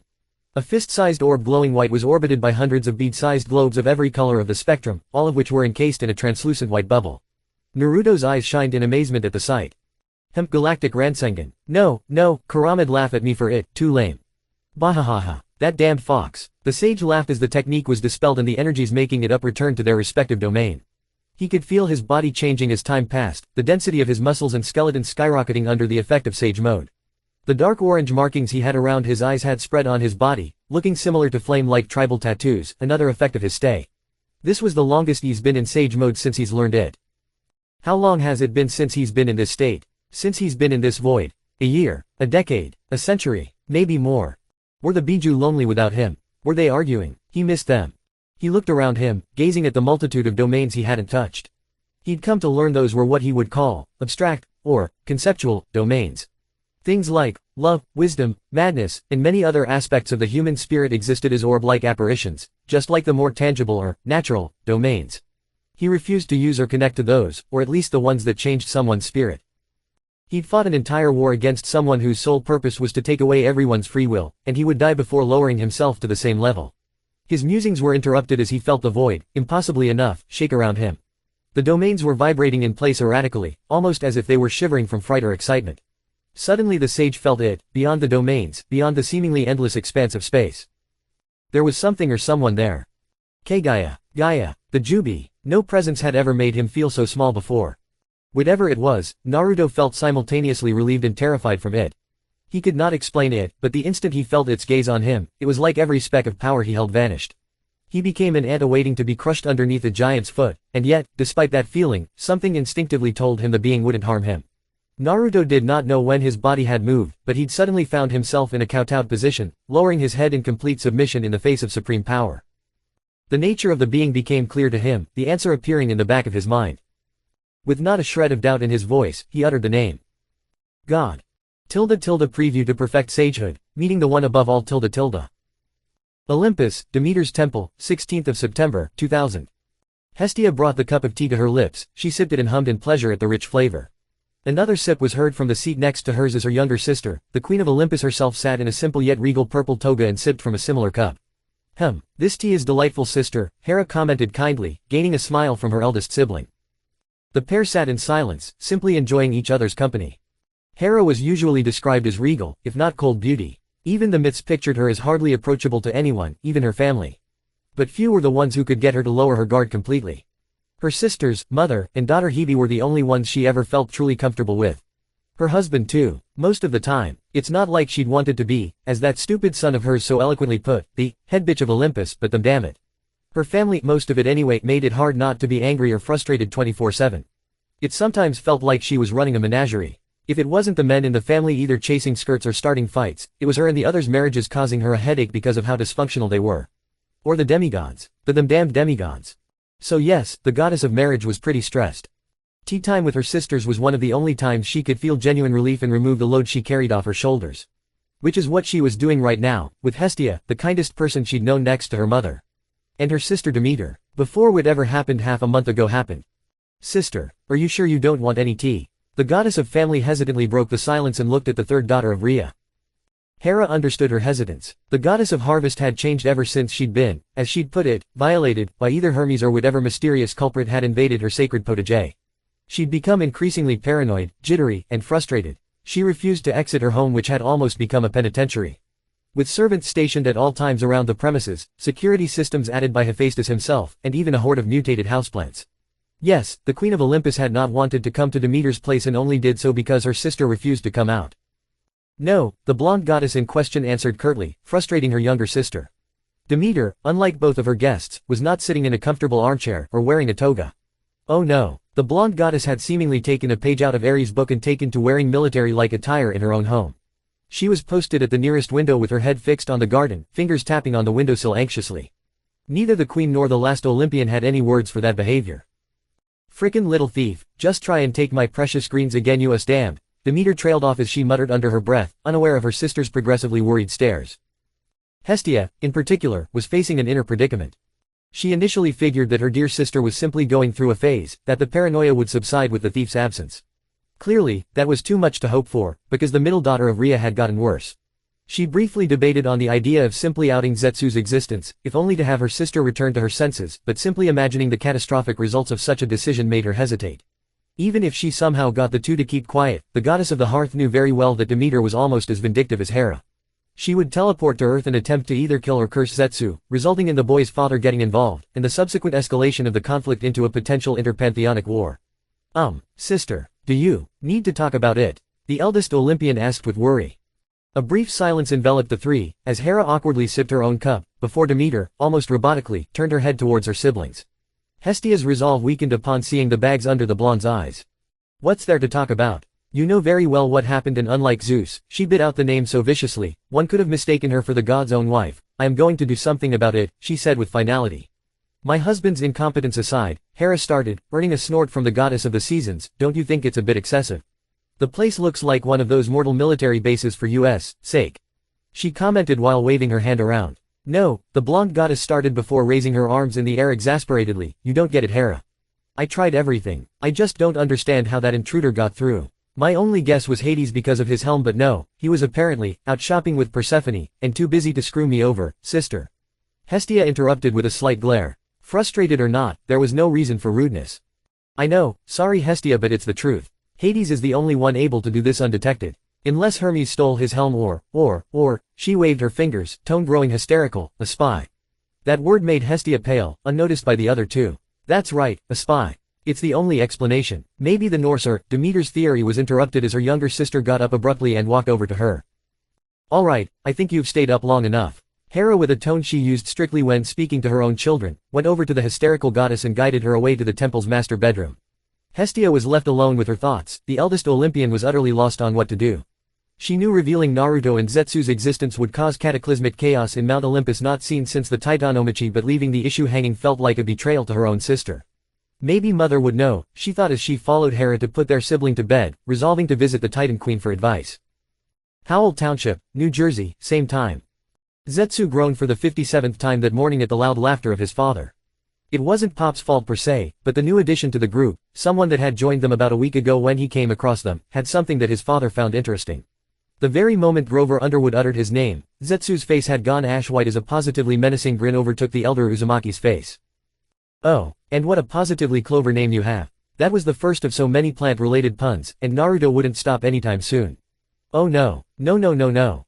It could never be that easy. His father was in one of his moods now. He practically spoke in puns nowadays, to the point even the demigods had gotten annoyed as he invited Grover to join them on their journey. If Zetsu wasn't heavily considering murder at the moment, he might have commended Satyr for his notable hesitance to join the clearly crazy blonde man. Clearly, the boy had some form of survival instinct that would help him if Zetsu ever got him alone. Yes, he realized Grover wasn't at fault, but goddammit, there was no such thing as coincidences, and it felt like them meeting a guy with a very punny goddammit name was the result of some luck spirit god's machinations. I swear if one of the Shichifuku Jin one is somehow behind this, I will be growing an entire tree up there. Zetsu, what are ya doing looking so seedy over there? The father's voice interrupted his cursing and he looked back at the man, sighing and going over to him. He'd been trying to keep his negative thoughts to himself because he did not want to upset the man or worse, bring down one of his patented fatherly lectures on him. The younger Uzumaki shivered at the thought. No siree. Back to his father, the blonde man had helped the group set up their camp for the night, all the while badgering each of the members with more puns. Zetsu honestly wondered how long it would take before one of them would snap. Alright, I've tried to stay quiet about this, but enough with the puns already. The raven-haired demi-goddess screamed in anger. Ah, so the Spitfire was the one to give in first. Unsurprising. The girl had thrown the firewood she'd been carrying in the air and sparked with electricity in response to her anger. Luke had instinctively moved to put Annabeth behind him while Grover had bleated in fright. Naruto's grin never wavered as he simply raised an eyebrow at the girl. Ah, but I was having such fun. Here the man leaned closer to the girl while putting both hands on his knees and continued, time, he winked. Something seemed to crack in Talia's mind as she finally abandoned all reason and pounced on the comedian with an animalistic roar. As the two got into a scuffle, mostly Naruto holding Talia back and laughing as her electricity tickled him, Zetsu looked at the other two demigods and saw them putting some distance away from the two. Luke had apparently, wisely decided to let the girl resolve her issues without damaging himself. Smart boy. And now, the younger Uzumaki gleefully turned towards the still terrified Grover. It's just you and me, little goat, said Satyr, looked at the teen's almost inhumanly large smile and couldn't help but gulp. Grover Underwood was torn, all things considered. On one hand, finding 3 demigods in one place was, well, a jackpot by protector standards. It meant more people to guide and potentially a great way to be promoted to scout, which was his life goal, to be able to look for their missing patron. On the other hand, there were the extra company. Granted, Mr. Naruto was a good chaperone for the group and knew his way around nature, not to mention he and the other Uzumaki both felt like what he could only qualify as male dryads, something that put him in Grover's good books, but his seemingly ridiculous strength also put the satyr on constant edge. Talia, Luke, and Annabeth probably believed that nonsense he spouted about training because they did not know the limits of the human body. Something that the goat boy was very much more aware of, having spent a lot of time around other demigods at camp and having received lessons on those subjects from Chiron himself. In Mr. Naruto, it was safe to say that Grover had his doubts about whether or not the blonde man was truly mortal, something that the man insisted on. Regardless of his build, the satyr had seen Naruto defeat much larger monsters with seemingly ridiculous ease. Never mind the fact that the man was now playing with an angry Talia, whom the satyr could clearly see was emitting sparks of electricity like a lightning rod. It was all just so confusing. Go go go go go go. The satyr suddenly felt a chill run up his spine as he looked to the side, finding the other subject of his worries.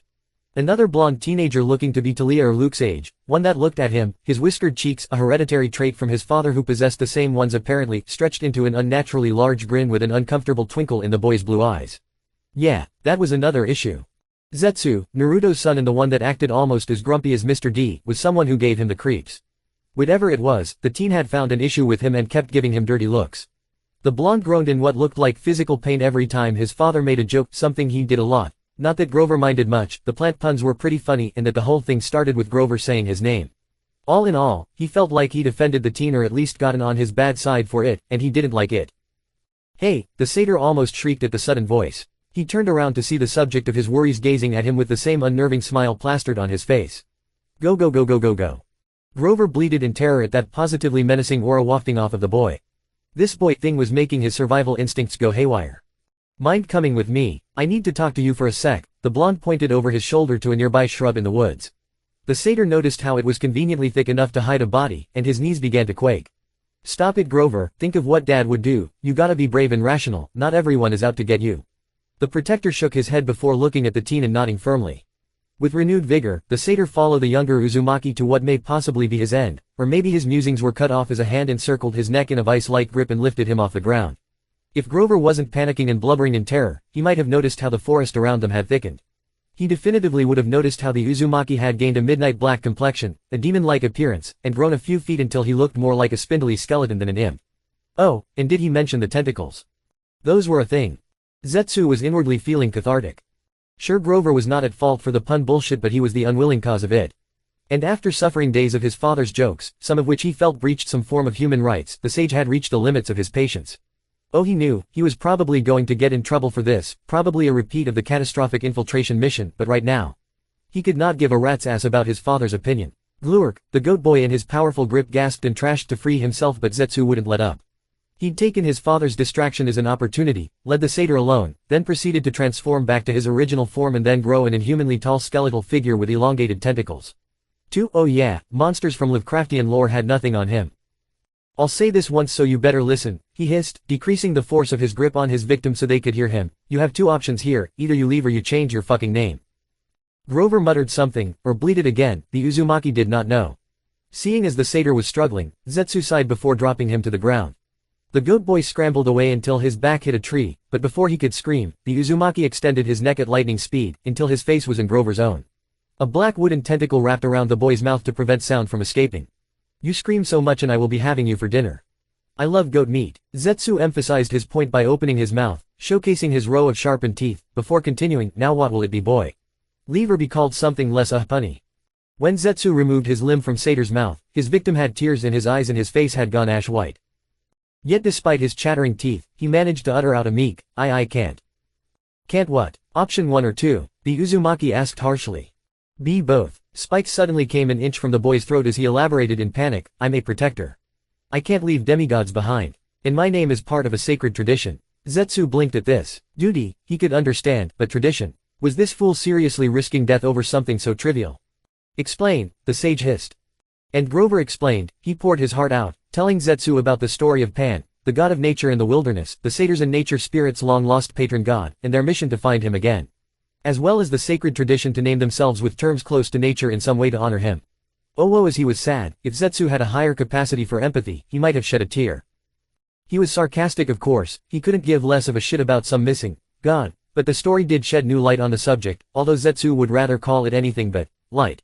Satyrs and nature spirits. Do you mean to tell me these shitty names are common amongst not one, but multiple races? Are you kidding me? The Uzumaki raged within. He'd long since retracted his tentacles from Grover, who scrambled back to his feet and pressed his back against the trunk while looking at the tall monster who seemed to be having an internal crisis.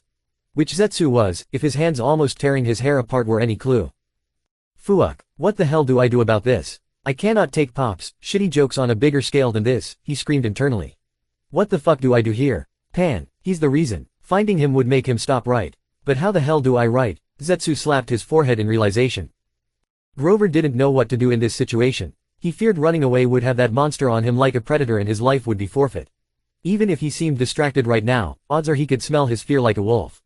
Before he could ponder on any deathly scenario ahead of him, the trashing monster stilled, clapped his head before he did something that shocked the satyr.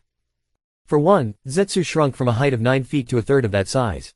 For two, he clenched his fists before his body, as if pulled apart by something, stretched horizontally and split. What? The protector was dumbfounded at the process, wondering if the monster was okay. He got his answer when the two halves of the monster reformed into two separate beings, before repeating the process and dividing into 4. What? Grover paled once again at the sight of multiple predators, that thing can split itself. You three head west then split into separate directions, multiply if you have to but find that fucker, ask him to repeal that nonsense. Nicely or with force, you know what's at stake here, the one in the middle ordered, pointing at the other 3. Asu. Original. The other 3 saluted, before sinking into the ground as if it was made of liquid, and disappearing. Grover was left stupefied as his shaky legs finally gave away under his weight and left him to collapse at the base of the tree. What? He once again repeated, mind-numb with all that had happened. So much so that he did not register the Uzumaki, essentially ordering his clones to find Lord Pan. And now, Uzumaki said, before turning to the satyr and advancing towards him, the same menacing aura coming back in full force. About that nah. Ahem. Zetsu froze as he looked around Grover, making the satyr turn to see the eldest blonde leaning up from behind the same tree he was sitting against. Ah, Pops, I was just, the younger Uzumaki's face shifted into a look of horror, similar to the one Grover had been sporting for some time now. A pop-up. Naruto raised a single finger, the smile on his face doing nothing to hide the anger in his tone. Zetsu clamped his mouth shut, as did Grover out of reflex. The father looked between both of them before slowly, if creepily, turning his head towards his son, with eyes shining gold. Ohahohu, you better have a damned good explanation for this my boy, Naruto said, the underlying threat in his voice very obvious to the two listeners. Chapter 12. Father used to tell me a story as a child, one that revolved around the sacred statue in our territory.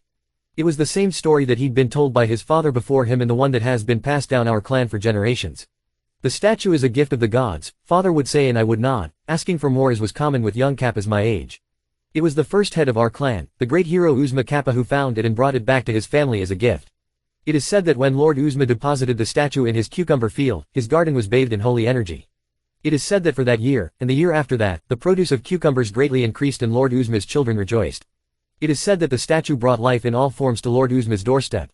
Yet, unlike what many others might have done, Lord Uzma decided to share the statue's power with others, letting many of our kind flock to it and bask in its energy. It is said that this was the birth of our noble clan, and we had all sworn an oath on our very souls. To protect the statue against any who might misuse its power for evil. It was such a beautiful story to listen to as a child. It fueled my craving for knowledge of the natural order, to understand how such an artifact worked. Could it truly have been divine? I spent years studying it, even as I trained for my future duties as head of our clan. However, as the years went by and my research yielded no comprehensible results, I was forced to abandon my curiosity in favor of my people's future. I was forced to admit my many questions would forever remain unanswered. That is, until today's morning. I had been abruptly awoken by one of my clanmates who had ushered me to the statue in a panic. As I reached it, I witnessed a large crowd had surrounded it.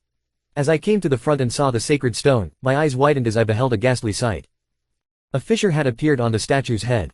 And before I could ponder on the perpetrator of such a crime, the entire clan gasped as new fissures began appearing. A titanic amount of pressure fell on our shoulders, so much so that the children fell to their bottoms and began wailing.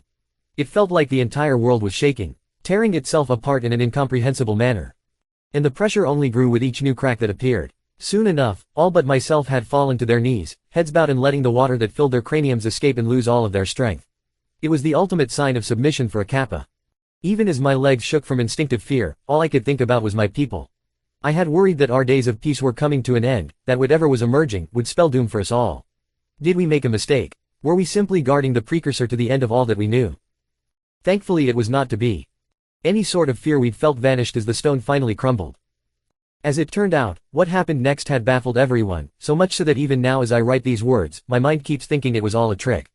Witchcraft. For how else do you expect a hairless ape to be birthed from the stone? And what even is that ramen he kept asking about? 98th entry from the diary of Uzmi Kappa, 49th head of the Northern Kappa clan.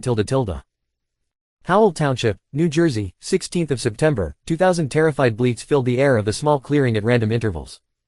Naruto sat on a stump he'd grown as a makeshift chair, with one hand massaging his temples while another was idly rubbing the top of Grover's head. The satyr sat in a fetal position, still in shock from his recent encounter as he kept bleeding fearfully. Finally raising his head to look at his son, Naruto saw Zetsu had knelt before him in his true form with his hands on his knees and a blank expression on his face. He'd just confessed to the blonde about his actions but did not justify them. Zetsu, what the actual fuck were you thinking, boyo? He asked in a resigned voice as he kept petting the terrified goat boy. The son did not reply, opting to look at the ground in what looked like shame. Well, the blonde's eyes glowed dangerously as he asked again, much more firmly.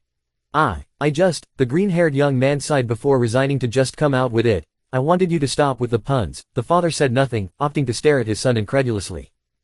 The silence went on for almost a minute, only interrupted by the occasional whimper from Grover. It got to a point where even the usually composed Zetsu started sweating. Are you serious? That's it. That's why you traumatized the poor boy? The blonde asked with a grim tone. I did not. I barely touched him, the son protested vehemently. A poor response, all things considered, if Naruto's glowing golden eyes were any indicator. Touched him, the man screamed. Look at him, look at the poor thing. He's been speaking goat for the last 10 minutes. The man got up from his seat and pointed at the satyr who was almost catatonic on the ground. And the puns, that's your fucking reason. Did it ever cross your mind to, oh I don't know, just ask me. Naruto waved his hands to portray his irritation and Zetsu got up in response. I didn't because you never listen. It's always time for comedy, with you especially when there are brats around that you want to entertain. The son snapped back at his father. Oi, are you calling me selfish? You, after the bullshit you pulled on Olympus, and now this. If you would just let me. What? Justify this. Zetsu, I told you time and time again. People are not your toys. Naruto stated firmly, now leaning to glare at his son in the eye. I know they're not. The boy screamed in frustration. Then why are you treating them like they are? Do you realize how fucked up this is? You outright bullied someone for something they have no control over. And you know damn well my feelings on the matter. The blonde continued ranting, heedless of his son's rising ire. He'll get over it. I didn't harm him. People don't work like that, Zetsu. I do. The younger Uzumaki finally screamed, causing his father to gasp at the answer. The boy took a breath before he elaborated. I'm a Zetsu, right? A manifestation of your will. Uncle Kurama told me stories about my predecessor and I figured some things out for myself. He started, heedless of the visible surprise on the blonde's face. I know you care about me, Pops, and I know I have problems with people, but it's not social awkwardness or anything like that. Zetsu trailed off, unsure how to finish it. The blonde's silence seemed to encourage him to continue. I can't bring myself to care about anyone other than my family or people I spent so much time with. I don't think like normal people, and you know this, deep down, even if you try to deny it, the younger Uzumaki spoke. Naruto had to pause to think about that statement. It was hard to admit it, but there was much truth in it. It wasn't like these were the first mortals that the father had ever taken in his companions, and Zetsu never made it a secret of his distaste for strangers. It had taken a while for him to even get used to his own adopted siblings, and it was only because they were immortal that the boy had no choice but to accept they weren't going away anytime soon. But these mortals were special in that they were demigods of deities that the blonde wasn't exactly on good terms with. The younger Uzumaki knew these demigods were not there to stay and thus chose not to get attached to them. But that wasn't the crux of the problem. It was Zetsu's apathy towards most living beings on the planet. Naruto had fooled himself into thinking his son had changed or mellowed out, that the survivalist personality of the original Zetsu as well as their disproportionate attachment to a single person was not replicated in his son's creation. Oh, what a fool he was. It's not like Naruto had been familiar with the original process, he'd used his new abilities from perfect sagehood to form a vessel and breathe life into it. Of course, his son would be abnormal, he was born abnormally after all. He'd simply blinded himself to the truth, just like he'd done with Sasuke in the past. He'd seen a problem but chose to ignore it in favor of believing it wasn't as serious as he'd imagined. I see, the blonde finally said before bringing a hand to his face and chuckling derisively. Well, hey, I'm a gigantic idiot aren't I? The man said, surprising his son. Pops, whu. How can I call myself the best dad if I can't even help my boy? He said, a sad smile on his face as he looked at his son kindly. I'm sorry for being inattentive Zetsu. I'll try to be better for you. But you also need to do something for me, the elder Uzumaki said with his head bowed. What? The son said, inwardly touched by the apology. Talk to me, I'm your dad, I'll always be your dad. And nothing's gonna change that alright. Naruto finished as he knelt down and brought his son into a hug. Okay, I'm sorry too, Pops, I know I can be a bit rash sometimes, the green-haired Uzumaki melted into his father's embrace. Bahahaha, well, it ain't my place to judge you for that. I made so many rash decisions in the past, I might as well have been a dermatologist. The blonde stood up and held his son by his armpits. Pops. Bahahaha, bah. Oh right, almost forgot about ya goat boy. As Naruto put Zetsu down and then palmed the satyr's head to use one of his abilities to calm him down, the green-haired Uzumaki only had to wonder how the rest of the group had not heard them. Although knowing Pops, he probably left a clone with them and drew a privacy seal to hide our voices all in all. The younger Uzumaki was happy he'd gotten a much-needed talk with his father and was able to put the whole incident behind him.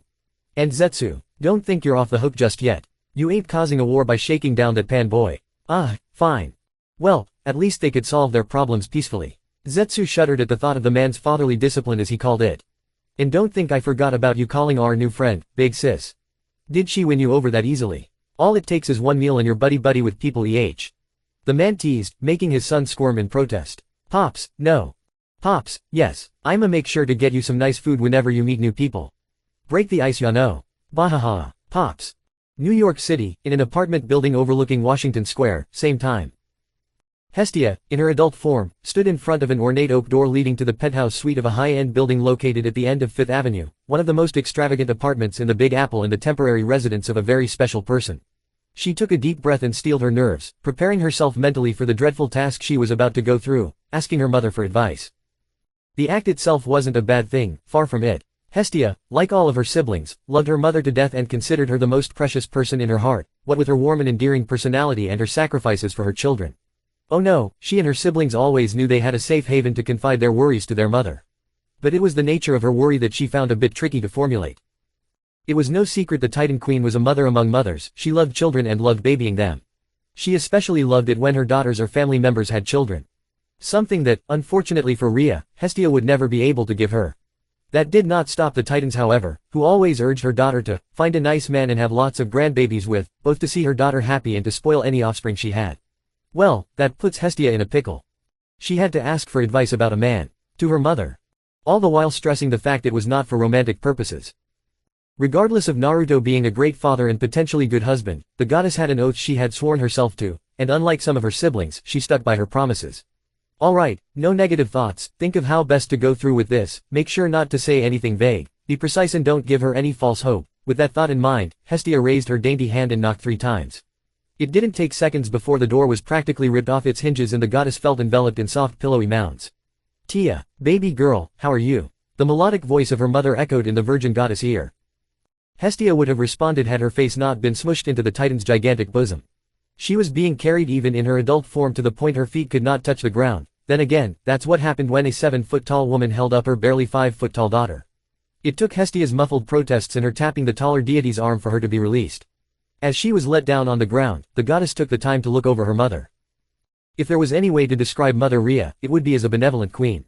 Larger than life, both figuratively and literally due to her nature as the ex-Titan queen, she exuded an air of maturity, beauty, and regularity. Clad in a batik dress that stretched over her curves and swirled with images of fern fronds, a macrame belt cinched her waist, and around her neck was a chain on which a brass piece symbol hung. Midnight black tresses coiled around a mature but stately face, highlighting a pair of emerald green eyes that radiated nothing but love. A pair of plump lips were twisted in a kind smile that shined brighter than the sun. All in all, Rhea possessed an unearthly stunning appearance, rivaled only by her daughters and Aphrodite. "Hello Mom," Hestia said gently, "how have you been?" "Oh, just lovely dear. I've just finished one of Little Apollo's movies." "Oh, it was so delightful. Come in so we can talk." The Titaness beamed at her daughter before she ushered her in. As the veiled goddess came into her parents' home, she was keenly aware of the mess the apartment was in. A veritable pile of various knickknacks, objects from different origins were displayed all over the place in a seemingly random fashion. Despite the chaotic display, the apartment radiated a feeling of warmth that drew Hestia in, making her feel more at home than on Olympus itself. Then again, that was a given with the Titaness of motherhood. "It feels so good to see you Tia, why it feels like ages since we'd last seen each other," the mother said happily, once again embracing her daughter briefly. "I came here last Sunday Mom," the goddess muttered with a smile. "And that's 5 entire days without my darling daughter, ooh the agony Tilda," Rhea wept dramatically. Mom in her antics Hestia rolled her eyes but her smile only widened at the silliness.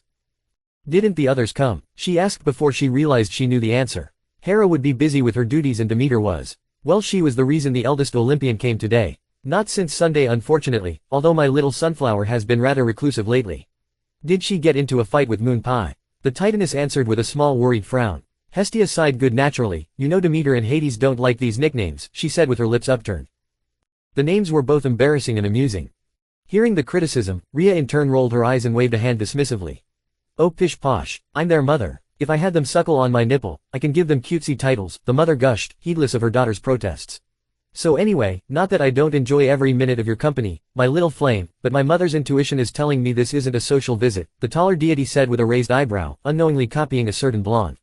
Hestia would later come to regret her next course of action. "Well, it's not. Mom, I need your advice," the goddess said. And how can I help wait?" Nervousness, fidgeting, asking for motherly advice, the green-eyed beauty said, coming to a conclusion before she stepped back in shock. Gasp. Don't tell me. Has my little flame finally found her own flame?" The Titaness gushed in delight. "Mom, no. Mom, yes. It's not like that." Hestia raised both hands and crossed them in an X even as her mother seemed to dismiss it. "Oh, are you saying this isn't about any man? A future Mr. to your missus perhaps?" Tilda, the mother leaned down again, to face her daughter, lips upturned in a teasing smirk. "No, well, it is about a man but," the goddess stammered before realizing her mistake. "I knew it, yes," the mother whooped as she jumped up in the air, making certain assets bounce with her. Hestia didn't care however, her face had flushed gold and the top of her head had lit up in flames in answer to her embarrassment. This was what she was afraid of. A long detailed explanation later. "And that's why I need help. I don't know what to do. I love Demeter but I can't very well expose Mr. Naruto and little Zetsu, they genuinely do not want to start a war," Hestia explained while she sat on an orange bean bag, a cup of tea in hand while her mother sat in front of her in a purple one. "But might not have a choice because of your baby brother. My little Sparky does tend to blast first and ask questions after." Rhea finished with a nod and a frown, her earlier excitement was nowhere to be seen, now replaced by some disappointment.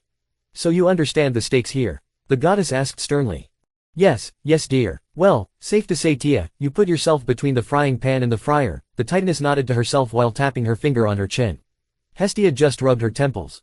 Tilda, the older deity hummed as she thought, before bringing both hands to simulate a balance.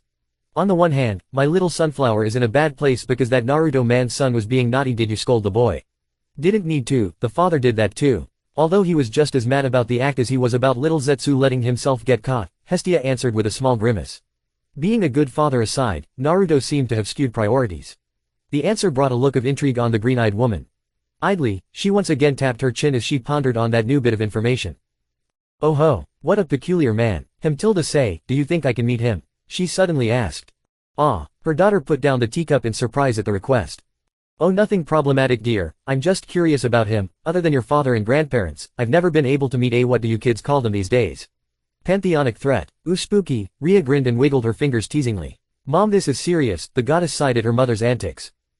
"Harry Potter's godfather is serious, I am Rhea Tilda," crowed the Titans. "Mom. I know darling, I know, let your old lady have her fun, would you?" I know very well of the gallant sage of the East. Your bastard father brought him up many times back in the day. That bit of news shocked Hestia to the point she ignored the cuss. He did. Why? The goddess knew she shouldn't be surprised since the blonde man was far older than her in Olympus. He'd likely be closer to her mother's age. Nothing to worry about, Tia. The old clock was just worried the sage would come after him after the heavenly war, the Titaness said in a tone conveying mockery, evidence of her distaste towards her ex-husband. Of course, the daughter nodded her head with a frown. Paranoia was typical of Kronos. Hestia knew that fact personally.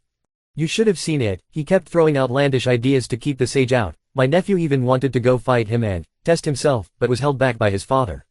In any case, I want to see the person who scared the bejeebers out of your dad. He was that scary.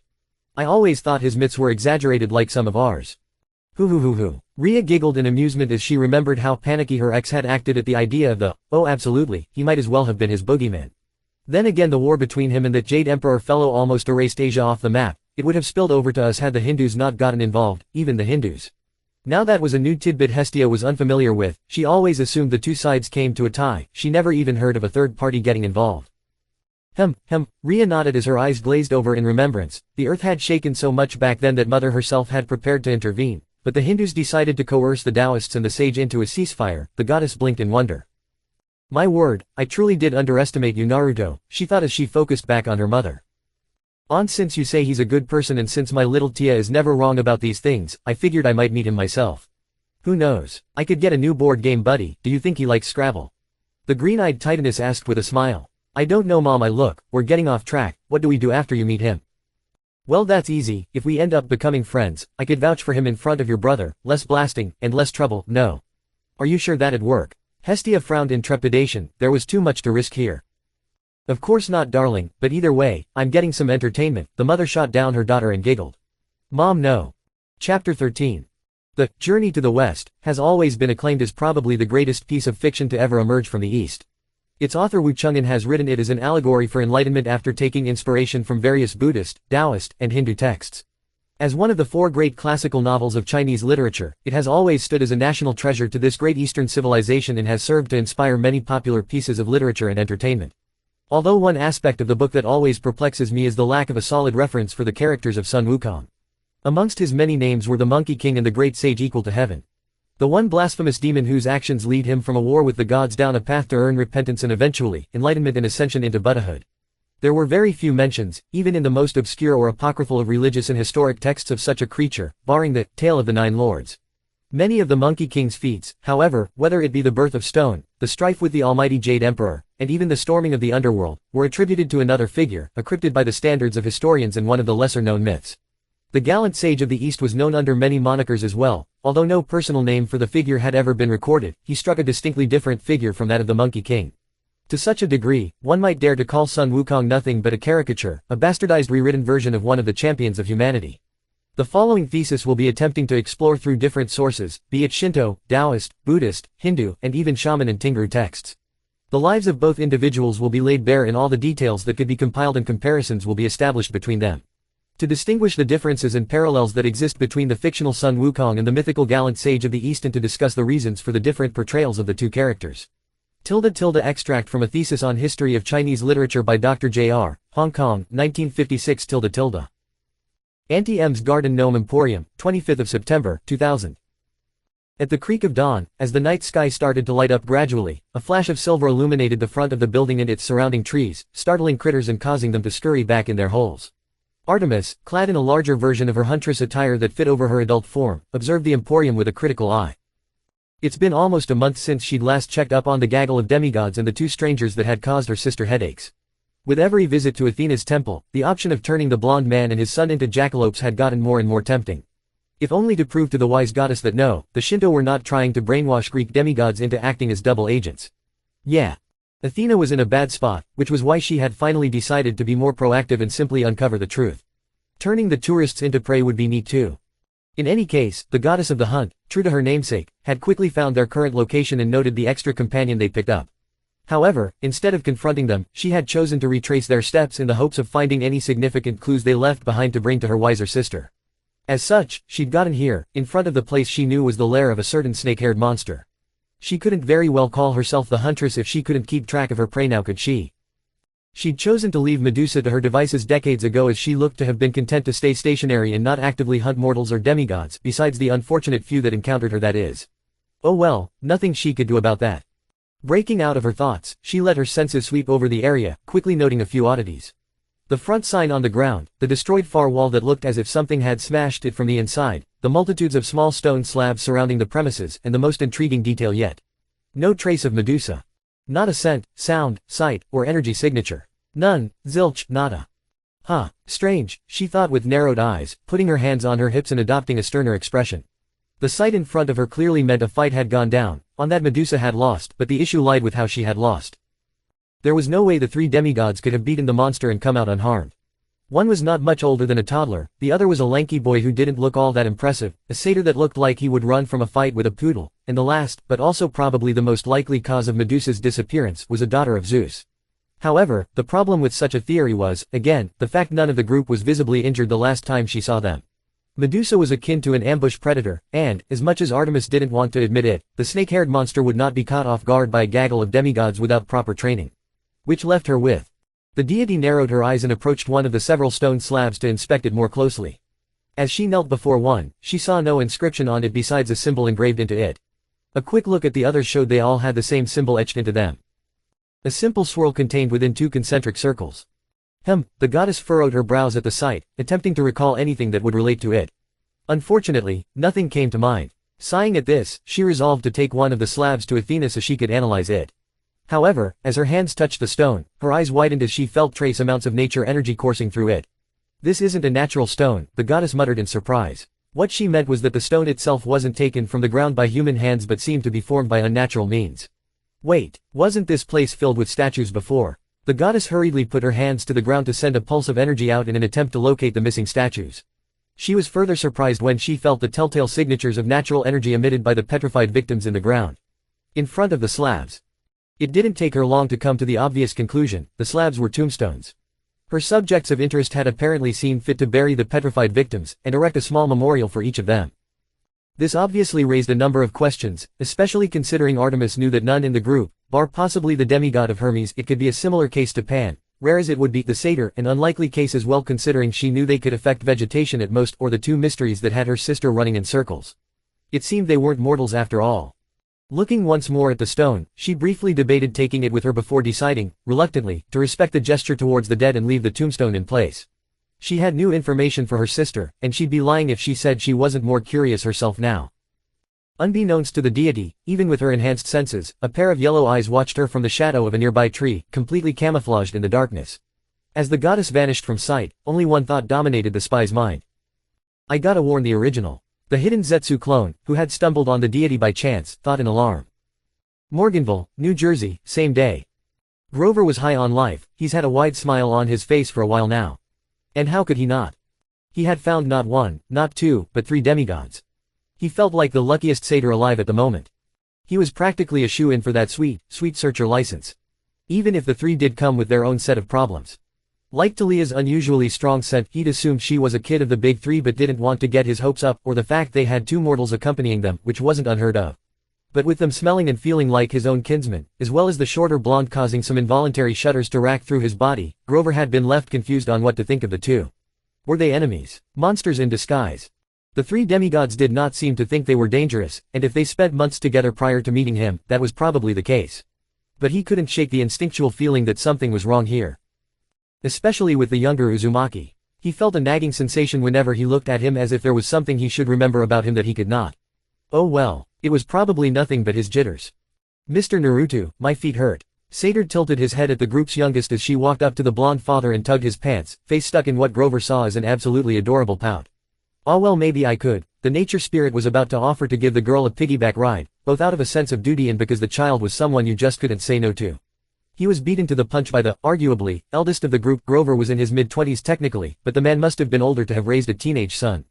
Oh ho. Well, we can't have that, come on little Annie. Upsy daisy. With a squeal, the little girl was grabbed from under her armpits and thrown up into the air. She was thrown a bit too high for Grover's comfort before she fell down and landed on the larger blonde's shoulders. Hee, that was fun. The girl's previously quiet attitude had all but disappeared, leaving behind a laughing child like any other. She quickly tightened her hold on the man's head and grabbed fistfuls of his spiky hair, pulling at it as if to guide the man like some common steed. Said father didn't seem bothered however, if anything, he made a comical horse-like neigh, grabbed onto the girl's feet, and started walking with a kick in his step. All this elicited a giggle from the little blonde who held onto her steed's hair. It warmed Sator's heart. Annie, come on, you can't just keep asking Mr. Whiskers for rides whenever you get tired. Talia grunted in fatigue, showing she wasn't much better off than the girl, but that was only because of the supplies she was carrying. She'd asked the blonde man for some training tips at some point which had brought her to her current predicament, namely after the man had grinned and begun hers and Luke's because the boy was pretty competitive to everyone's surprise body improvement training. Sator had to admit it was a good idea, especially since the man was obviously an experienced martial artist from what he'd seen of him throughout the journey. The man's son was no slouch either, even as he trudged behind the group with a contemplative expression. Heck, if Grover hadn't confirmed for himself that the two were mortal even if they did feel strangely nature-wide he might have classified them as a demigod and a legacy for some of their feats. Ah, you can't blame her thalls, she's got the big man wrapped around her finger. Speaking of the other teenage demigod, the boy huffed with a smirk, even as he carried his own bag. His statement did make the man pause in his place as his face became devoid of emotion. What the satyr saw and felt next only reinforced his belief the man was abnormal. Before Grover could react, he saw the man seemingly throw Annabeth into the air again, evidenced by the girl's scream of surprise. It wasn't even a second before Satyr felt something get between his legs and force his thighs apart while prompting him to reflexively hold onto the nearest object. Which happened to be a full head of blonde hair. He didn't have time to scream before he felt the man move at unnatural speeds before the two teenage demigods and hook an arm under each of their buttocks, lifting them in the air abruptly and making them flail around in shock. They finally brought their arms and grabbed onto the satyr's shoulders to steady themselves, prompting the goat-legged boy to grip his captor's hair more forcefully. Before he could ask what happened, he was once again interrupted by the very familiar scream of Annabeth. The girl fell down from her brief trip to the sky and landed squarely on Satyr's own shoulders. All in all, Naruto now carried a demigod on each arm and a satyr on his shoulder who, at the same time, also carried young demigods on his own shoulders. The whole thing took seconds, the four riders' cries of alarms came later. Wah! What the? Wah! That was scary, bah! In response to their cries, the man only laughed heartily while walking with little trouble. Well, if you all wanted a ride, ya shoulda said so, I'm plenty strong to carry you all. Bahahaha. The man laughed out loud, even resuming his earlier skip in his step despite the noticeable extra weight he had.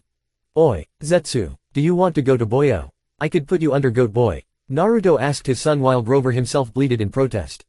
What even is this man? He thought in surprise, just as the whole group devolved into a series of screams and insults. Let us down, Mr. Whiskers. Talia screamed as small electric shocks began emitting from her body, unwittingly electrocuting Grover who began bleeding again in shock.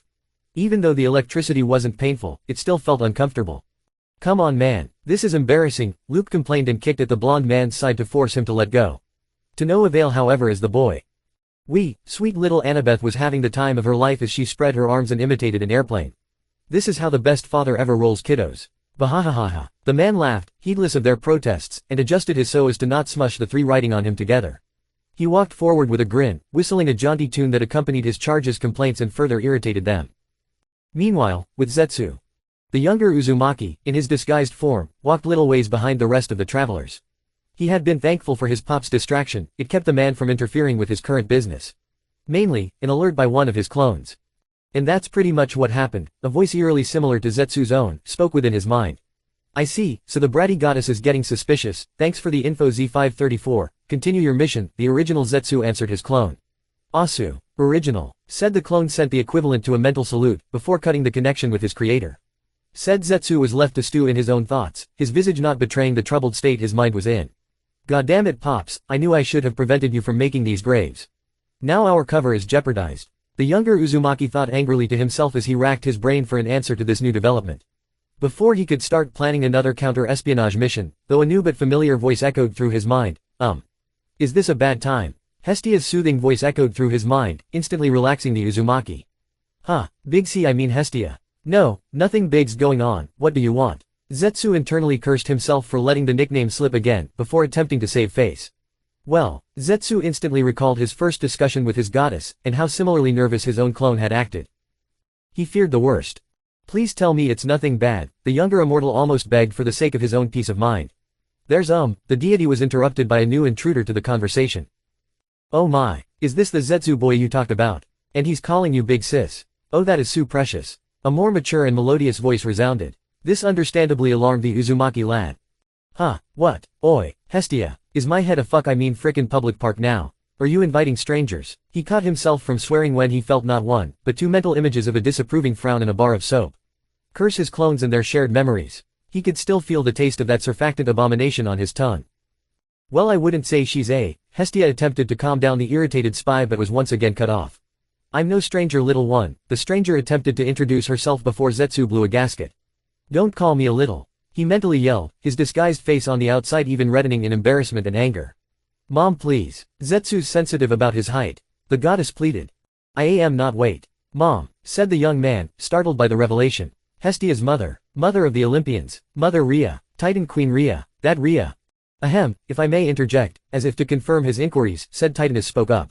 While I would enjoy continuing this conversation, I believe meeting you and your father would be a sage decision. The question in itself almost caused the young man to trip over his own 2 feet, something his father did not notice since he was still quarreling with the other children sitting on his shoulders. And the pun, that made him freeze in place and rang alarms in his head. Mom, don't start, Hestia admonished her mother swiftly. Hoo. The eldest immortal did not seem to care, giggling in a manner that raised alarms in Zetsu's head. The way they spoke, the parallels. No way, no fucking way was his luck that shitty. His survival instincts went into high gear, eliciting the most appropriate response he could give. No, the word was uttered with the conviction of a haunted veteran being asked to return to his service. His answer didn't seem to deter the Titans, who once again gave a tinkling laugh, and sent the equivalent of a dismissive gesture through the mental link. Oh come on now, sweetie. Nah, and don't call me that. What's wrong? Should I call you Pumpkin then? Don't you dare. Pumpkin it is then. You, Zetsu mentally shouted as he lost his temper, which he showed outwardly by gritting his teeth. It was like dealing with a female version of his pops. Again, what were the odds of that happening if not for his own bad luck? The Uzumaki silently swore to enact vengeance on the 7 lucky gods when the pair of tourists eventually returned to Nippon. He just knew they had something to do with this and would be dealing with them accordingly. Mom, can you not? The goddess of the hearth complained exasperatedly. Hoo. Let mama have her fun, baby girl. In any case, Pumpkin, it's Zetsu. Z-E-T-S-U Zetsu. Yes, as I was saying, I would love to get to know both of you and your father. Think about it, you're trying to avoid beef with my babies, no? Why not have me vouch for you? That is of course if you are good people and won't be a threat to my family. Tilda, Rhea spoke, finally serious and explaining her offer. As much as he hated it, it made sense. They'll eventually be found out, especially now that the bratty goddess was on their tail, likely with others too. Their options were limited and Zetsu wasn't about to look at a gift horse in the mouth. So with a heavy heart, he sent a mental nod to the pair, eliciting a noise of approval from the mother and a discussion of the potential meeting in further detail soon, before she disconnected from the link. Sorry about her, I know she can be a handful but, Hestia began, attempting to explain her mother's behavior but Zetsu cut her off. I know, I'm sorry too, he said sympathetically before cutting the link. Nothing much happened here. I know the FIC is advancing at a slow pace for some since I've had many complaints about it being somewhat boring these last few chapters. But it all comes back to the issue of Naruto and Zetsu's insistence on keeping a low profile, even if their actions reveal the very opposite of that. Anyway, I hope you guys enjoyed this chapter and, as a treat for y'all, here's a new series of omake I'm making for a few chapters. Zetsu Gaiden, The Hunt Quest for Pant Part 1, somewhere in Florida. Deep in the marshes, 2 small figures were waddling in the shallow water and could be heard arguing loudly. I told you to check the woods to the west. Why do you have to come here? One figure, a small imp-like creature, complained to the other. I was bored, okay. Besides, don't act like the original just cause you're a lower number. The other one, eerily similar being, snapped back. I might not be the original but I was born first. You know how we roll Z2311. Like I care Z2309. I've been alone for days and you know we can't talk to humans, then divide yourself.